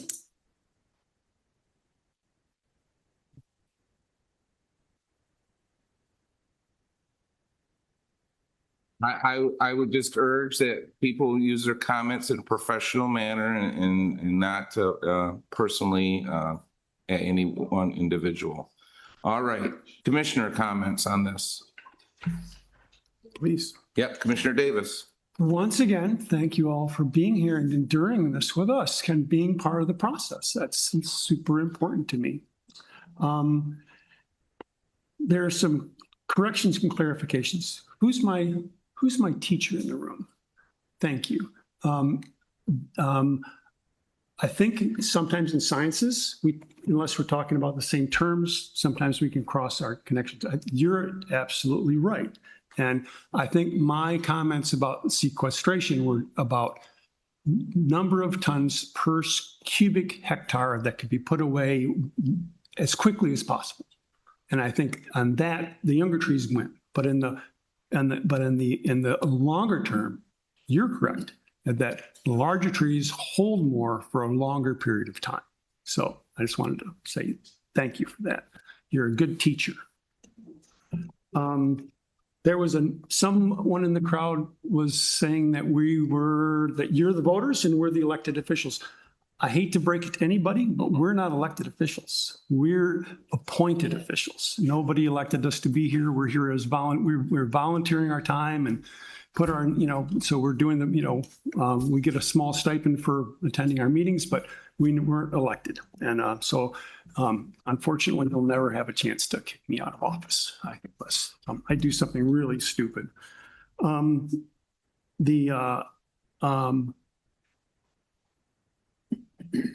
Anecdotal stories are really important.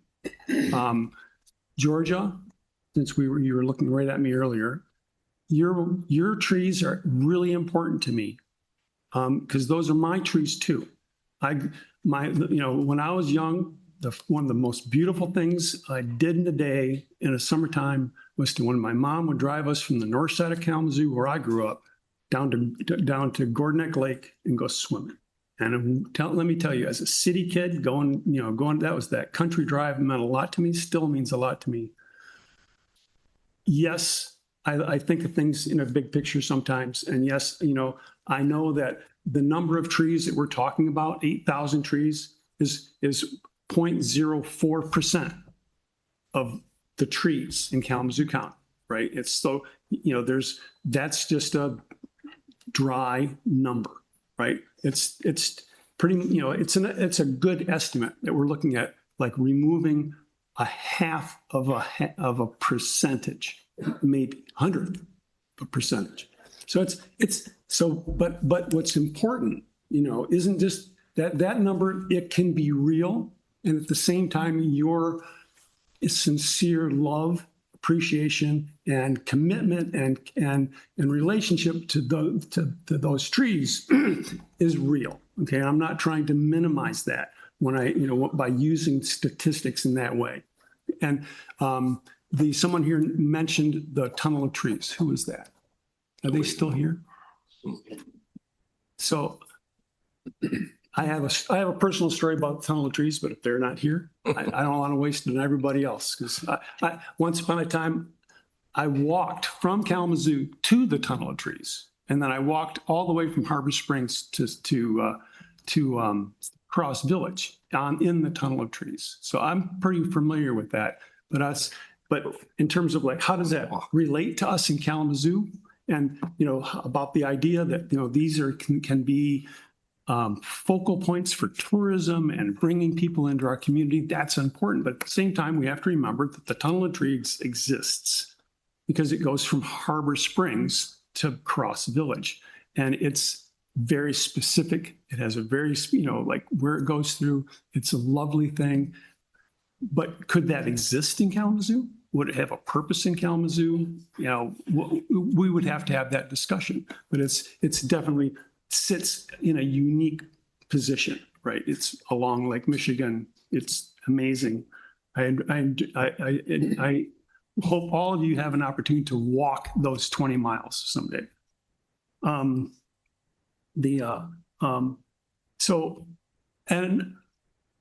I just want to reiterate that I think that this conversation is super important. There's been, again, but people talk about how we haven't been listening, or there was a period of time where like, well, how come no one responded to our, I never saw a note. I made this point at our last meeting, getting, as somebody who's tried to make contact with the general public in the past as an individual for different reasons, you're a hard group to get a hold of. I mean, we don't really have a mass media that we can gather you.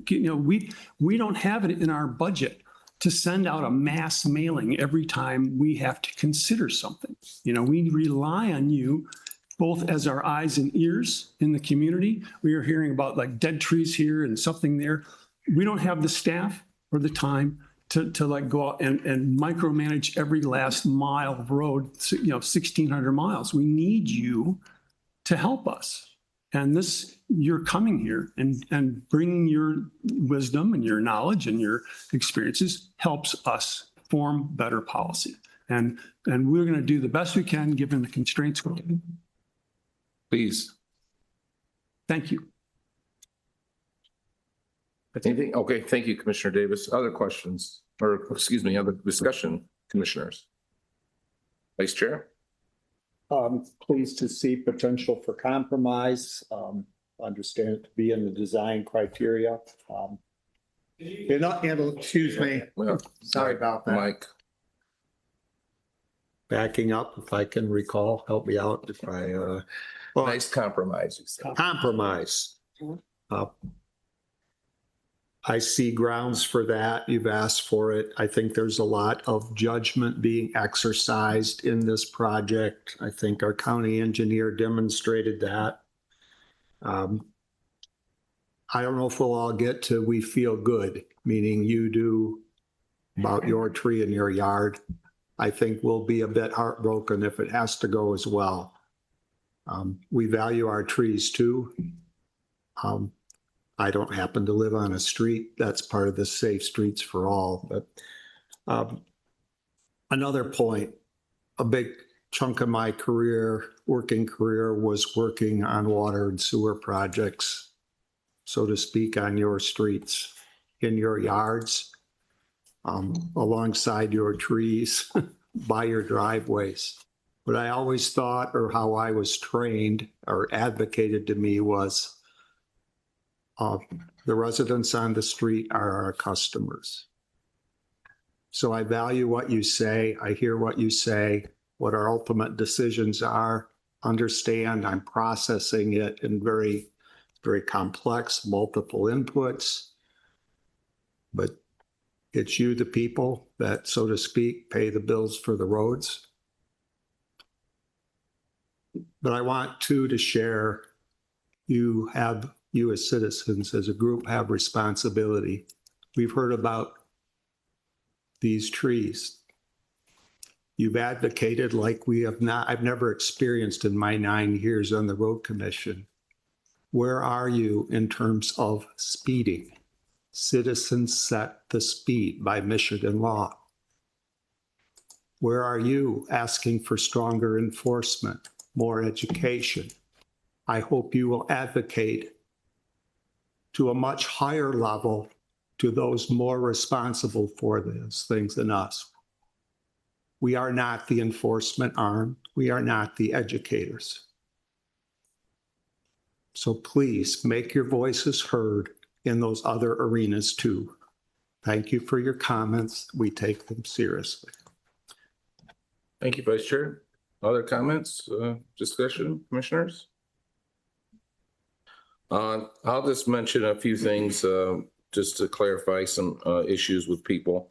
So the Safe Streets for All has identified 130 miles of the 1,270 miles of our road that were under our jurisdiction where we've had issues in the past with crashes and whatnot. So this program only affects the 130 miles that we are talking about. We are being strategic and we are taking a scalpel, not an axe, to the county road system. There's over 1,270 miles of roads that we do in Kalamazoo County. This program is only for 130 miles. As spoken about before, we currently take approximately 900 trees down per year with our projects. This new 4,000 number is over a 5-year period, which is right in line with the average of what we normally do. The other thing to remember, these are rural primary roads with high volumes and usually high speeds. These are not subdivisions. These are not city streets. Another thing I want to mention is the possible tree replacement policy.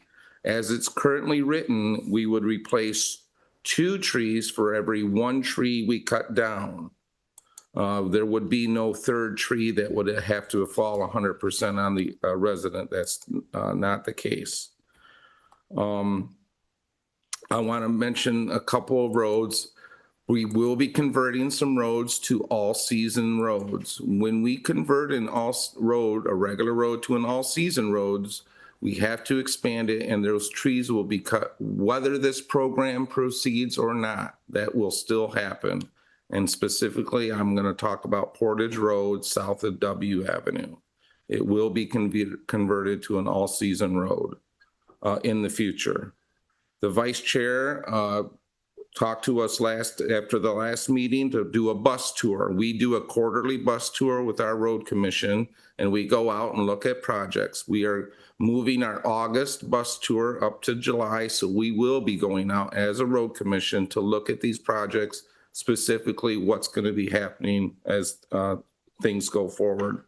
The new 17-foot proposal is from the edge of the road or the white line, one or the other. If it has a white line, then it's 17 feet. Or if there isn't a white line, it's from the edge of the road. Just to be clear, so everyone knows about this. I found this fascinating and only learned about it, and it makes so much sense. The trees were planted on the side of the road back in the horse and buggy days to give the horses shade. The horse and buggies traveled between 3 and 12 miles per hour. That's a lot different than the speeds we're talking about now. I want to clarify, we will be removing stumps. No stumps will remain, and that we will be flush cutting the stumps in the undeveloped areas. I want to thank our engineering staff, Ryan Minkus, Jim Hookstra, the staff here at the Road Commission, for hearing your comments and hearing our wishes as well to come up to this new proposal. We are listening to you. It was in consideration. You saw it happen in real time. We meet every 2 weeks. It's against the law for us to meet outside of these meetings and discuss these things. That's why we're doing it right now, right here in front of you. We do have a forester on staff. I want to make sure people know that as well. So last thing I'll say is Kalamazoo is a growing county. Many, many, many counties in the state of Michigan cannot say that. There will be some growing pains with that. So any further discussion, commissions or managing director, anything to add? Go ahead. So just one more thing just to point out, just for clarification, just once again, is, the distance, right? It seems kind of odd. We've changed from the right of way 33 feet from the center of the road to 17 feet from the edge of the road. And, what does that really mean? So the 33 feet is 66 feet of right of way that the road commission has the authority to maintain. So that's where the initial 33 feet came in. As we started digging into this with our staff and better understanding what we can and can't do with our current grant that we have in place, we learned that we actually did a rather good thing in just putting in our grant application and our agreement that we would be creating a clear zone. We did not put any specific parameters to that. In doing that, it allowed the road commission to look at design standards, relevant design standards that are engineered, right, and make the determination what that clear zone area could be. That was our opportunity to go back to the board and the residents and say, hey, we have another option here. If we didn't have that, we would be back to the two that we currently discussed. And one was just plugging ahead as planned, or we could go back to Federal Highway and ask for an amendment of the entire grant, which would take a considerable amount of time and have a great risk of not getting funded. So there's potential we wouldn't even get this grant to do any of the $35 million worth of work. So we're just fortunate. We heard you, we heard our board, and our team went to work, and we saw an opportunity here, and we wanted to share it as soon as we could with both the public and our board. So we do appreciate that. So back to the 17 feet versus the 33 feet. The 17 feet from the edge of the road is in that design standard. The range is 16 to 18 in a typical situation with 55 mile an hour with some minor slopes. So that is the number we agreed we could use. It does meet the standard. As far as a lane, so just understanding the difference between 33 feet and 17 feet, a typical traveled lane is 11 feet wide. So if you're measuring from the edge of a road or the fog line, which is the white line, that's 11 feet typically from the center of the road. So you're adding 17 feet to the 11 to get to the 28 feet. That is the clear zone area. So we are in essence not removing trees in the outside 5 feet of the right of way. So said three different ways. Yeah, okay. Mr. Sadowski, well, after the meeting, you can address. Yeah. There's questions, for further clarification, staff and the board members will be around to answer afterwards. So, so I guess the other thing that I really wanted to mention, it came up in the virtual comments, is what trees are we taking and which ones are we keeping, because there's X's all over all sorts of trees. If you notice, there's numbers with each tree. So each tree is identified. Our forester's been out and identified those trees, and we will go back and reevaluate trees and remark trees for removal, and it's based on the current number that they have. So please don't paint over the numbers that are out there. It'll make it much more difficult for us to reevaluate. So thank you. Thank you, Managing Director. Hearing nothing else from the commissioners, we will move on, accept that report and move on to item B under new business. Item B is request approval of the Village of Vicksburg Municipality Local Road Contract. Managing Director. All right. So this is one of our unique partnerships that we have with local agencies throughout Kalamazoo County, where the Road Commission can assist other cities and villages.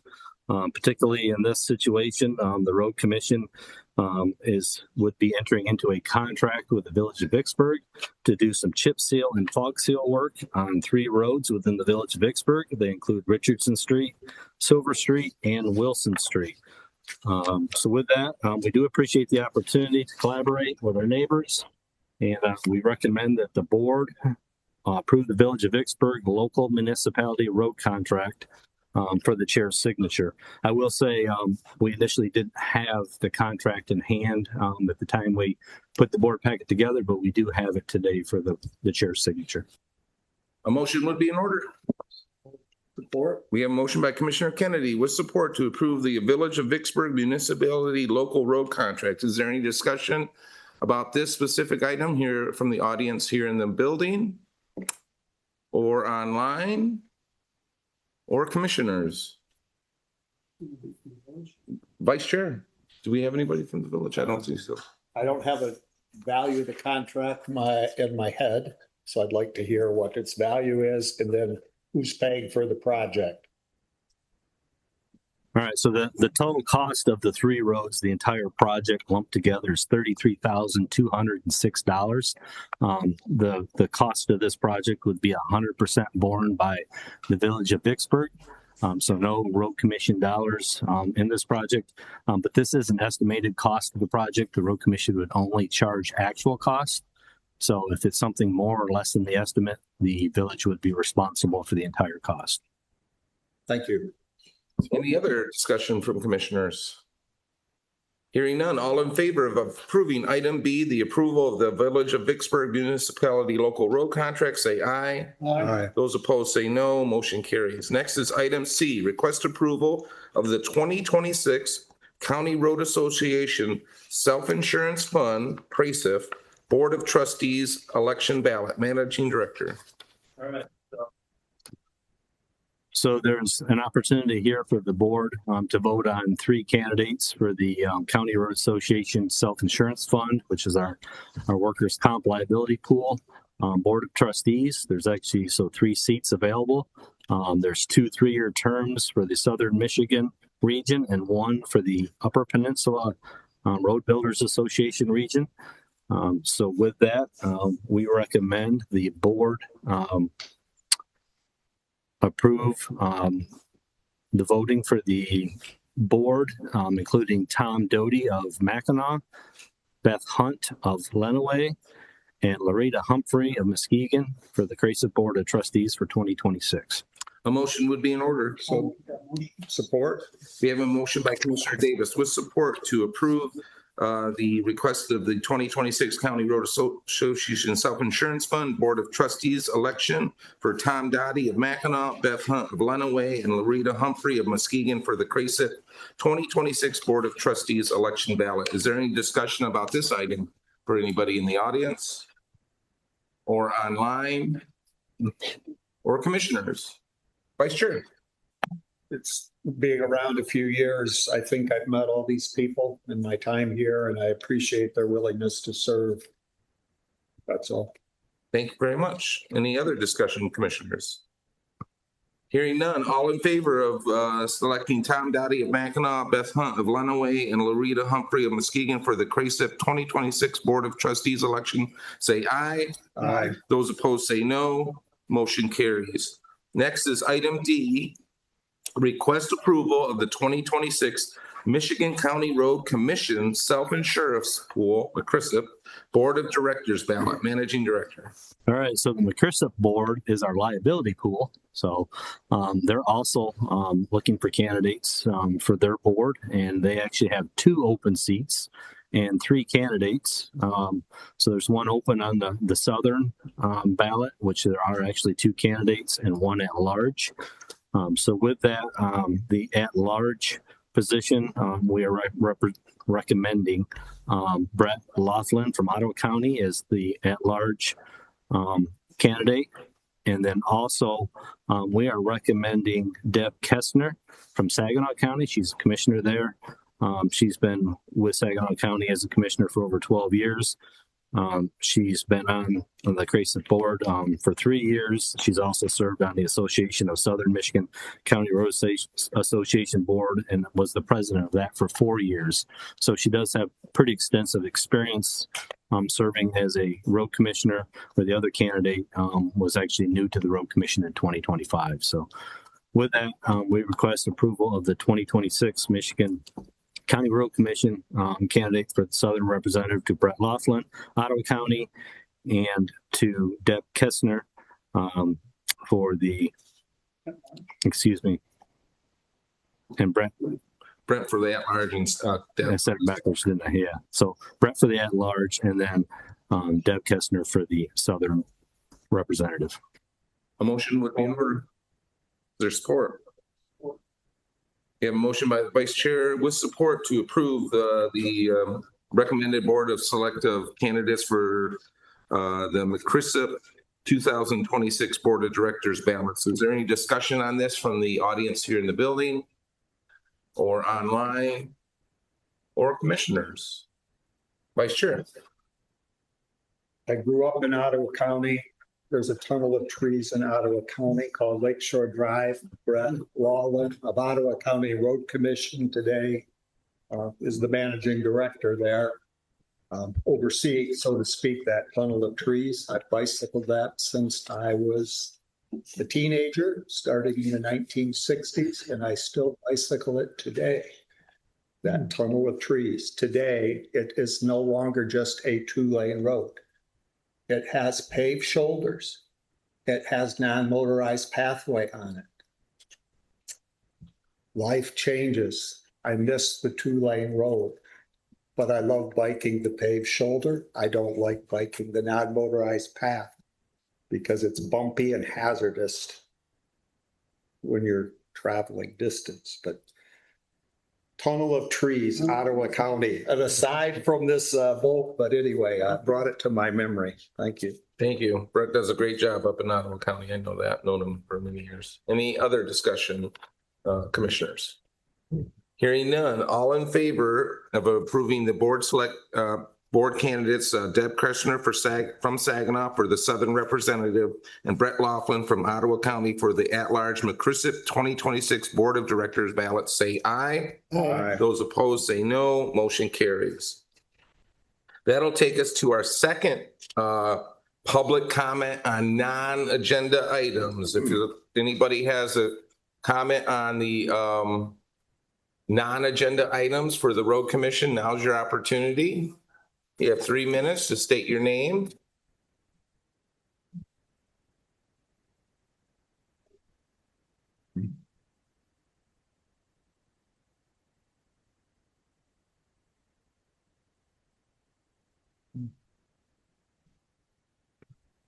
Welcome. Hi, Teresa Whitaker again, 8045 East YZ. I had a question about the bus tour you mentioned and moving that up to July. Do you ever do that in the winter, and how long, Yes. where on the roads do you go? It varies. It goes all over. Do you ever go in the county roads that aren't plowed very often in the winter down in Vicksburg? Because some of those are nearly impassable and drifting. I just don't want to get in the back and forth, dude. It's your opportunity to address us. Yeah, so this is just a question for you to maybe do that before some of these trees are cut, because if those windbreaks are lost, the drifting will just get worse. And I just want to know that there's a plan in place for how to address just greater road care for greater road safety. That's all. Thank you. Any other comments on non-agenda items? Mr. Sadowski, welcome. Hi, Brad Sadowski, 1963 East Y, Vicksburg. I'm a little confused because I heard about an hour and a half ago, a resident asked about the new program of the 17 feet from the edge of the road, which if there's no white line, it would be the edge of the concrete essentially, or pavement, which could extend that beyond the 28, 29 feet into 30, 32 feet. But at that time, you had, David, I think you had said that the surveyors have to go back out now, that this compromise or this new proposal had not been vetted out yet, that they still had to go back out. So I'm just curious about that 4,000 trees. Like I said, I think it sounds good, 50%, but I'd be curious if that's really the number after this research is done and the actual surveyors go back out to repaint these trees, et cetera. I'd also like to address, Travis has mentioned several times that, you know, this is only getting attention because there were 8,000 trees in the original program. And I'd like to point out Mr. and Mrs. Atkins that live over on 32nd Street between O and OP Avenue. A couple of years ago, they requested their road to be resurfaced, and the road commission came out. And at the same time they resurfaced, they were getting ready to prepare to resurface it. They started putting extras on the trees, and the residents along that strip found out it was because they were going to remove those trees. Some phone calls were made, some back and forth was done. At one point, they reached out to John Gisler of Kalamazoo County Board of Commissioners to get involved. And at the end of the day, the road commission changed their mind and did not remove all those X marked trees. My point being is there is discretion here. There's discretion to listen to residents. You've set precedents to do that in the past. And yes, that was a smaller project that happens all the time. This is a big project because it gets the news because it affects so many people. And it sounds like there's discretion to make this happen. The 3-month amendment process, if we get started now, we'll have that done by October when you originally wanted to start. And I think if we eliminate having to clear cut 8,000 trees, the project's going to get a lot smaller and the timeline's going to get smaller. So we won't be jeopardizing the project as far as a timeline basis. You mentioned 109 miles, and 56 of those miles are not going to get shoulder rumble strips. I'm scratching my head on that one because you guys did a research yourself, the road commission here, to prove to yourself rumble strips on various roads a couple of years ago, how impactful and how safe they were. So we're going to forego putting rumble strips on the shoulders, which this whole project is about supposedly safety and diverting people from going off the road. That's why you're going to cut the trees down, but yet you're not going to put rumble strips on the shoulders because we're afraid that the bicyclists are going to get some sore butts going across those rumble strips. I think there's a discrepancy. And by the way, I'm a biker, but there are hundreds of thousands, I dare say millions, on these 15 townships in this county on those roads daily. So we're going to put those million of drivers a year on these roads for just a few dozen bicyclists. I'm all for bicyclists, but to forego the rumble strips, yet we're going to cut down the trees. I'm not seeing the consistency on safety there. I'm going to leave you with something else. I don't know how much time I have. We got 1,933 petitions in. You guys received those yesterday. I certainly hope you're reading the comments. There's another one that just came in this morning that you didn't get from yesterday's email. As a retired firefighter, paramedic, I can clearly state that this initiative will not stop distracted driving, because I'm certain the main driver of these accidents. For I'm certain this is the main driver of these accidents. Better visibility at the intersection or removing dead trees.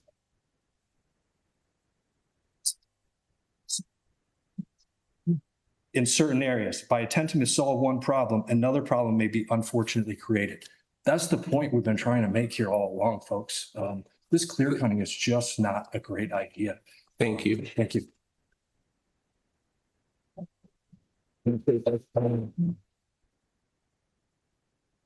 Marilyn Branch, 9085 North Riverview Drive, Kalamazoo. Welcome. I met with an elected official today, and a couple of things were pointed out to me. We drew up the map, and several of the trees are going to fall on the line. And he seems to think that a couple of mine do. So I'm wondering if you could answer the question for us. Do we have the right as owners of the land to meet with the surveyor or the engineers or whoever comes out to our property, arborists, for the forestry person? I didn't know we had a forestry person. That's wonderful. I would love to talk with them. Do we have a right to meet with them when they come to our property and discuss why this tree and why that tree and not the other tree? That's you can ask that question after the meeting to staff directly. Yeah, but I think that would be an important something for you to make the public aware of. And I went to your website. It's not been updated. There's not a comment on there since March. So we've had a meeting. I thought something would be there after the meeting that we had 2 weeks ago. I mean, as far as the grant goes, anyway, if my question could be answered, it might help other people too, to know if they could meet with people that are coming to their land to say this tree, that tree. Yes, we urge people to always call the office, and absolutely you can always put in a service request on our website. So absolutely. And yes, we are a public institution and the public has the right to talk to us and our staff. Thank you. Good evening. Good evening. My name is Dan Collins. I'm at 10015 Woodlawn Drive in Portage. I've actually only been a resident of the state of Michigan officially for 4 hours. I just got my driver's license over at the Secretary of State's office. I just wanted to come in and say that the comment that was just read was mine. I'm a retired firefighter. We just moved here from the south side of Chicago. Career firefighter for 30 years. I can tell you right now, unless the tree falls on your car, it was distracted driving. I've gotten in these cars. You find a phone, a tablet, a laptop. They're watching a movie, a YouTube video. One young lady was finishing a paper on the way to school. She drove completely off the road, more than the amount that we're talking about. Ran into a tree, luckily wasn't killed. She was injured. But with the newer cars, with the roll cages, with the way they're designed, generally people are walking away from these. Any of these losses are tragic. A lot of people were talking about the stumps on the road. those cars can flip so much easier off of a stump a lot of these times too. So it's something that has to be addressed. But the biggest thing is that I wanted to bring up was that you might be creating another hazard while trying to fix one. So when you're looking into these items, I really want you to take a long, hard look at those things. And I want to thank you for your time. I know how hard this can be. I've been chairman of a couple of boards myself, so I know how it can be to try to, keep the flow going and listen to everybody and take it all in. So thanks again for your time. Thank you. Thanks. I'm a now proud new resident of the state of Michigan.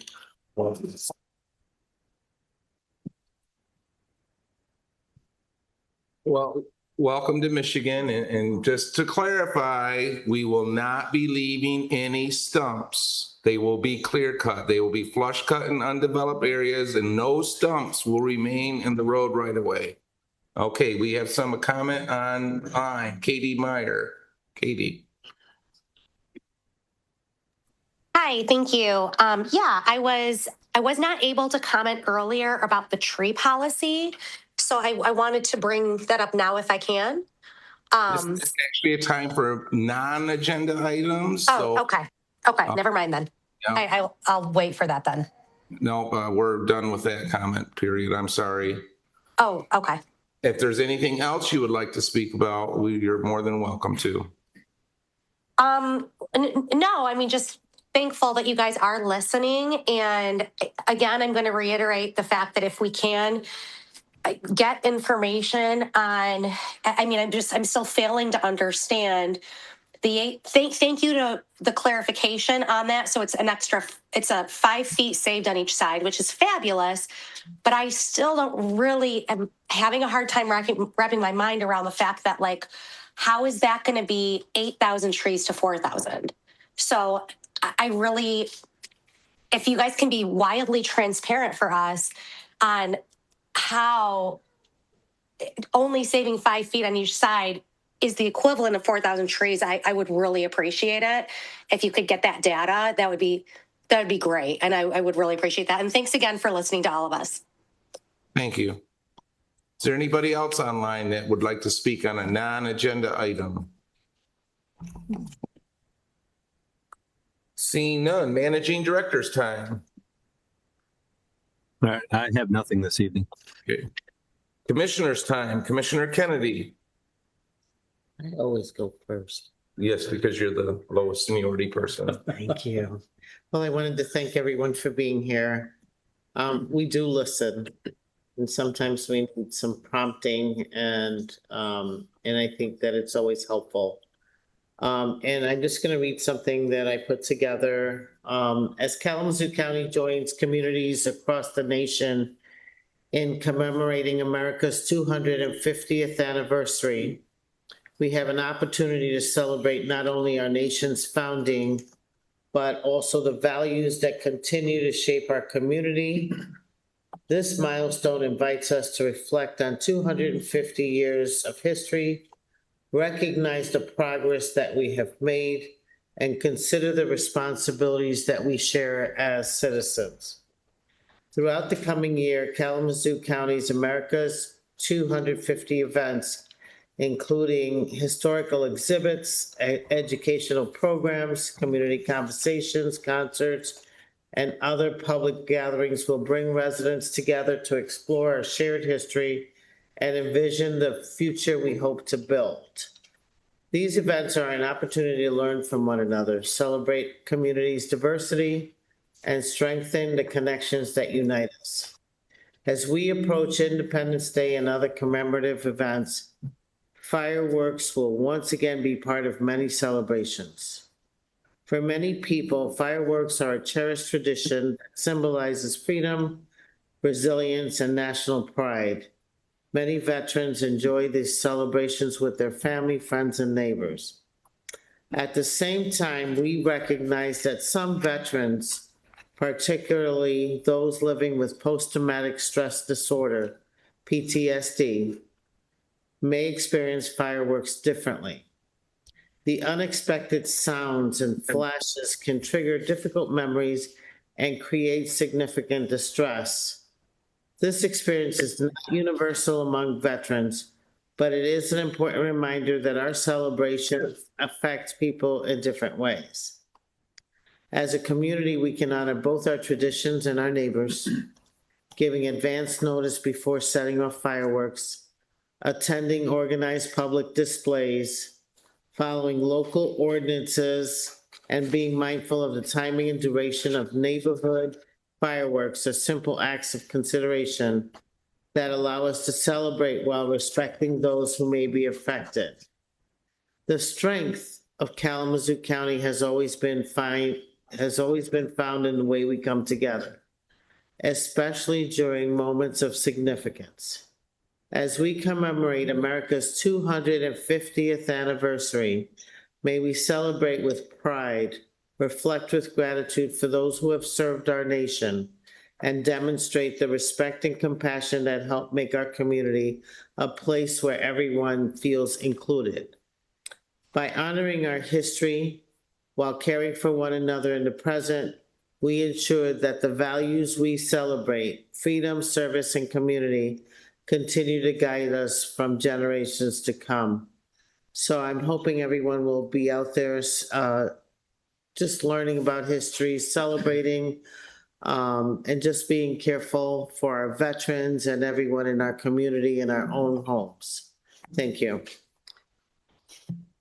Thank you, Commissioner Kennedy. Commissioner Davis. Thank you. Oh, Commissioner Davis, sorry. It's okay. Thank you. I thought I had something that might help Katie, who was on. Kate, I don't know if Katie's still there, about how 5 feet is going to save 50%.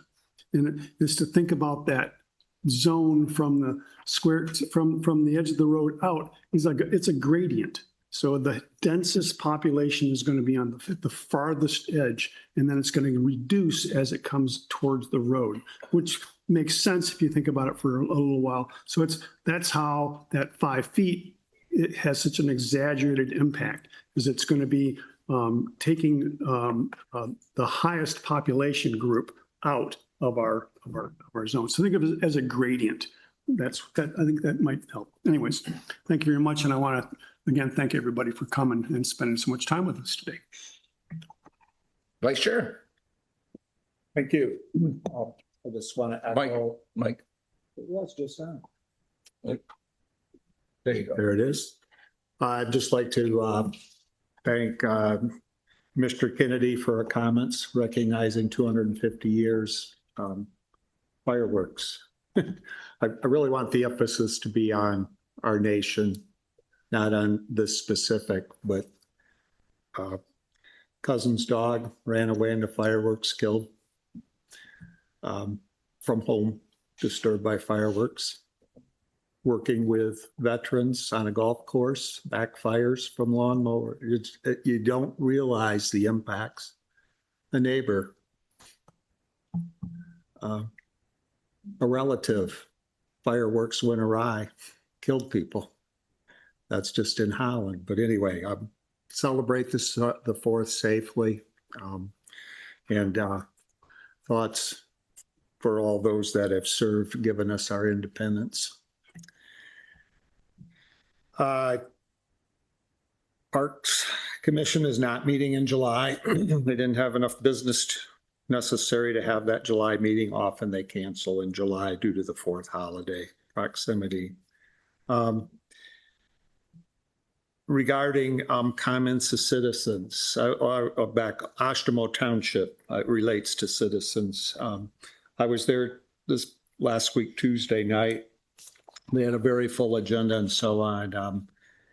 But I do listen to the comments there, or when I receive calls. They had many other agenda items, a little bit on Almena Drive and so on. But I take time to drive, or I really prefer to bicycle. I biked, so to speak, the perimeter of Oshtemo Township from where I live in Cooper to go look at Almena Drive.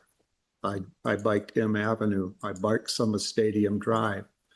I biked 9th Street. I biked their new trailway, Fruitvale. I could drive it, but when you see it from a bicycle, I think you perceive more. A comment from a resident at the meeting was, I think, do we call it Durapatch?